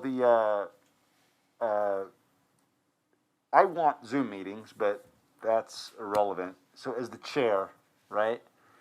My understanding is that we voted on this, right? And so my question is, my understanding is that you have one regular session meeting to come back, correct? Yes. So my understanding is that if we voted on something, you can't, if you're in the prevailing party, you have till the next regular session city council meeting in order to bring up the fact that we should reconsider. That is passed. So I'm going to go ahead and rule this topic out of order. However, I usually don't do this, but there is a way to rule the chair to overcome my ruling. And you just have to make the following motion, which is I appeal the chair, at which point someone has to second it. So I can't make that because I was the minority, but I'm ruling this conversation out of order. We've already talked about it, and unless council does something with Robert's rules, this is effectively done. So, point of order. Councilmember Waters. I'm sorry, I thought I called on you. Just a clarification on a point of order. Regardless of how this is handled right now, will there be any additional discussion on this topic allowed? Well, I mean, no. I mean, theoretically. You said no, and then shook your head No. yes. What I mean, look, I mean, I don't want to make it there is a way to have the conversation. I don't want to instruct. I mean, it's not my job to. Well, then I'm going to move we overrule the chair. I don't think you can. You can appeal the chair's ruling and continue. Appeal the chair's ruling. And you're okay. It's been motioned and seconded to call the chair's to appeal the order of the chair. At this point, the only thing we can talk about now, not what we're going to be voting on in the event that you overcome my ruling, we are to debate only the motion. So is there anyone who would like to make a comment on this particular motion? Councilmember Martin. Oh, I'm not seeing you on here, Marcia. Oh, there you go. Thank you, Mayor Bagley. I actually am concerned, am having a hard time counting back to how the motion passed, because I'm not thinking that there have been that many regular session meetings that we have held in person. We had a lot of canceled meetings during this summer. So are you sure that the opportunity has passed? Because I'm not. I thought I was making a motion to reconsider at the time, and I'm wondering how it got on the agenda at all, if it was too late. And, She wasn't the prevailing vote. yeah, you weren't in the prevailing vote. You have to, in order, was she? Yep. All right, Yeah, I voted yes the first time. I thought you wanted Zoom in person. I said, I was voting for it on the assumption that we would make arrangements to meet the ADA requirements, which I find concerning. So I mean, we'll have to have Dawn go back and look, I guess, but I thought I voted yes on the assumption Well, that we'd figure out a way to make it equitable. It doesn't, at this point, it doesn't matter. I made a ruling. There's been a motion to overrule the chair. And so there's one more person in the queue. And so let's go ahead and have Councilmember Christensen. Do you have anything to say on that particular issue? The motion to overrule the chair? Yes, several weeks ago, I moved something, and I was told that it was out of order, and I was not allowed to appeal it, and I was not allowed to question it, and I was not allowed to ask for seconds. That is not true. That is not true. We have this conversation, and you did not make a motion. It was not seconded. And if you go back and listen to the I tape, did listen to it. then you need to go back and listen harder. Anyway, this is really quite the same thing, and we have already decided this in August. There have certainly been more than one regular meeting since August 24th. It's Right. too late.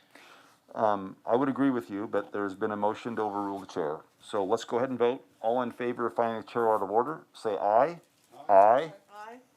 Opposed, say nay. Nay. Raise your hand if you were a nay. Okay, the motion fails 4-3, which means we're gonna continue in person. And the conversation is effectively done. So, let's go on to, when I can survive, I can do anything for 4 times. All right, let's go ahead. Final call for public invited to be heard. Anyone want to come up and have a chit chat with council? Finish off the night with a, all right. So let's go, sir, do you want to say something? Yeah, come on up.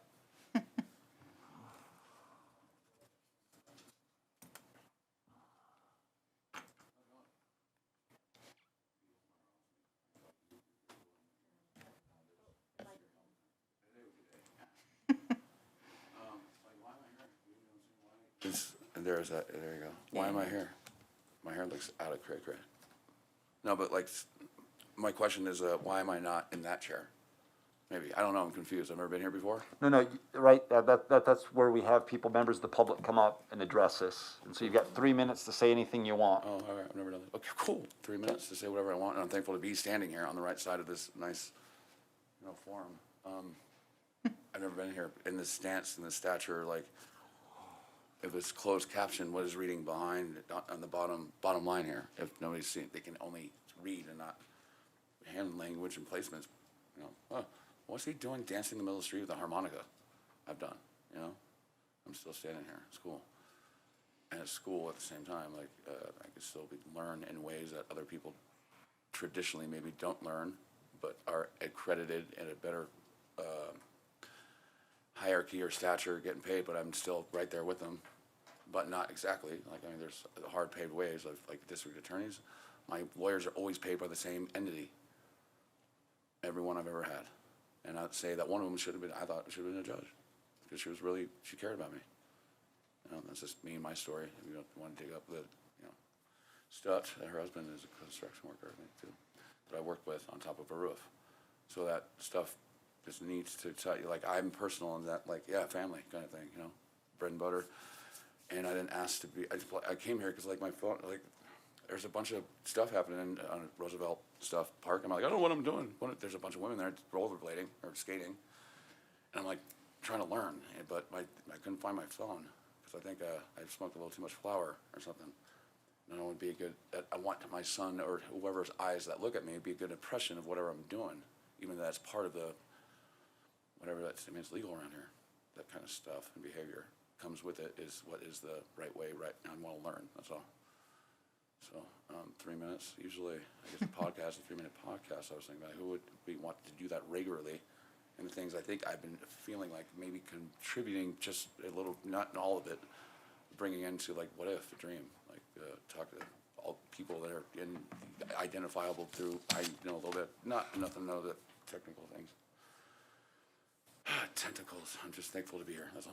And you specifically, yeah, I mean, I look up to you, dude. Thank you very much. Yeah. Appreciate you coming out, participating. Word.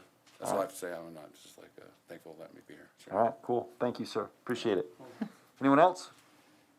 All right, we'll go ahead and conclude. Second call or final call, public invited to be heard. Let's move on to mayor and council comments. Anybody want to say anything earth-shattering? Let's go with Councilmember Peck.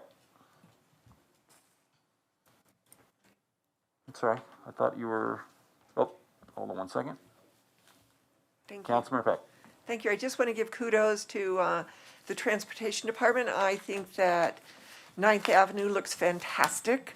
I love the way they've done the striping. They put in the bike lanes. I know that they've gotten some kind of backlash for it. So I just want to say that I think it's great, and having just one lane on each side is going to take care of some of the speeding that we have been hearing complaints about.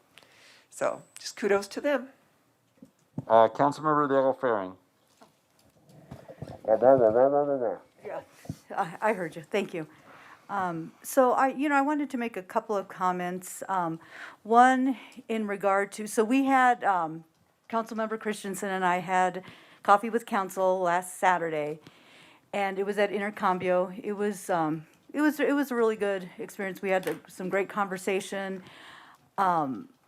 As we left there, so there were a couple of things I wanted to say to that. The first one is, I started thinking about, as we look through equity lens, who's really at the table, who's involved in these conversations, who do we typically see in forums like Coffee with Council? It seems to be the same representation of residents. So, I really want to challenge ourselves to kind of step out of what we're typically accustomed to and kind of change things up to really reach out people who typically do not attend our traditional Coffee with Council. So what does that mean? How do we advertise? Do we go paper flyers as well as internet, as well as on the website? To go to, put up the flyers at churches or different businesses and restaurants that we typically don't advertise to really get a sense of what our community as a whole is experiencing, what are the things they want to bring to the table. The other thing I want to comment, and I really appreciate that Councilmember Christensen started our Coffee with Council making the statement addressing the racist flyer that went out on Main Street. I'm still just shaking when I heard about it. And I think, my mom immigrated from Mexico. My dad, Hidalgo, were a mix of indigenous and Mexican blood. All my life, I've heard disparaging comments. And, to see things like that, not just, it definitely was, my heart ached for every single Black person in our community who had to be witness to that, who had to read about that. Because when we talk about past traumas and past, triggers, it definitely spurred up the number of times that I was told to go back to Mexico, or, just a bunch of disparaging names, wetback, beaner, all those things that I heard my entire life. I thought we were past this. And as a community, we need to stand up and condemn those types of actions for the betterment of our entire community. So, I appreciate that. And, I'm in the middle of writing a statement, and I'm getting all hot and heated, and tears, and all these spurs of emotions came about me. And then I saw the statement that LDDA and the city manager put out, and I breathed a sigh of relief, because I appreciate how you address that, the words to it. I'm not happy with the result. I'm glad that somebody was caught. But this, and these are my own words. It's not words as counsel, but I'm speaking from the heart. I'm not happy about this. That I feel like something there should have been some consequences for that. Because that type of rhetoric should not be tolerated. I've seen back in 2017 when a colleague had a really disparaging message put on his house, targeting spray paint, Nazi symbols at Lumilor Park. A few years back, a friend of mine had pointed those out when he was trying to take his kids to the park and play. I mean, these things are constantly coming up. They've been festering for years, and they're rising to the surface. And I think us as elected officials, as city leaders, we need to be constantly condemning these, constantly doing what we can to connect our community and put an end to this. And I'm speaking from the heart, so thank you for hearing me out. And then also too, on the other end, after coffee with council, I went over to Lumilor Park. They had the neighborhood group had their Positivity Fest, and that was good. There was some healing there for a lot of us, so it was a good experience. So there are some wonderful things happening, and I don't want those things to get overshadowed by the hate and vitriol that kind of seem to rise to the surface every once in a while. So, thank you. Councilmember Christensen. Yes, I think I wanted to comment on that, the same thing. When I heard it was going to be over at Intercombio, I thought, well, that's halfway out of town. Nobody's going to come there. It's going to be a bust and blah, blah, blah. Anyway, but I was very glad that Susie was the person that I was meeting with. Actually, it turned out that quite a few people showed up, and we got some new folks, and they were Latinos, which was really refreshing because we had a really, that's why Coffee with Council is actually terrific, because we can sit down as just neighbors and talk about these things. And we're not, we're just ordinary people, like everybody who comes to Coffee with Council. So we can sit down in a less formal atmosphere and actually answer questions. And Dale was there, and Jim Angstad was there, and so people get not only our answers, but also people who actually know what they're doing. But we did have a really good long conversation about the racist flares, and I wanted people, if anybody's still watching, to understand. Eugene may explain this very well to us, because I was really outraged. This is, and we all know that every time some hateful incident like this happens, not just as leaders, but everyone in town needs to talk about it and condemn it. Because when you don't condemn something like this, it means it's okay with you, or it doesn't bother you. It needs to bother you, because nobody is safe and nobody's comfortable if some people are treated or insulted and treated with hatred. However, the definition of something that is prosecutable is not that it's insulting, hateful, and disgusting, but that it actually incites other people to take criminal take criminal action. For instance, to actually cause harm to someone's body or their property or whatnot. This did not rise to the level that the district attorney was able to make it into something to prosecute. That does not mean that it was on any moral level okay. I do hope that the company that was actually, whose name was used, will actually do something to this person, because their name was slandered by using their letterhead or whatever it was.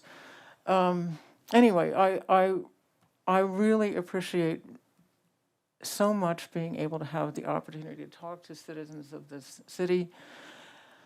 about things like this and talk as just neighbors. And that's what we need to do, is talk to each other. Everybody has a different story. You know, my father was an immigrant too.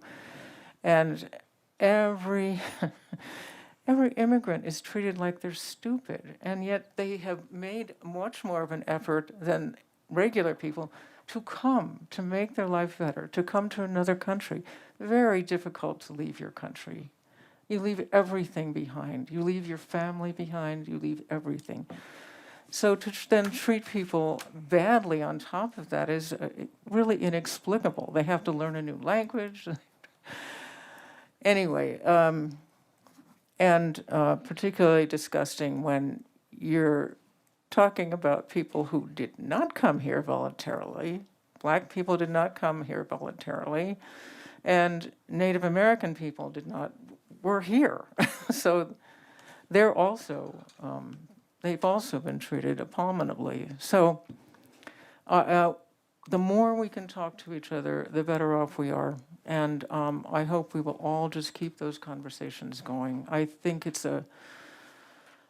whenever I have been in Coffee with Council, I come away feeling very happy and very filled with affection for this town, even though we also had a long discussion about cats, but and I'm sorry, Susie, if I said that cats that are inside cats are dumb as bricks, but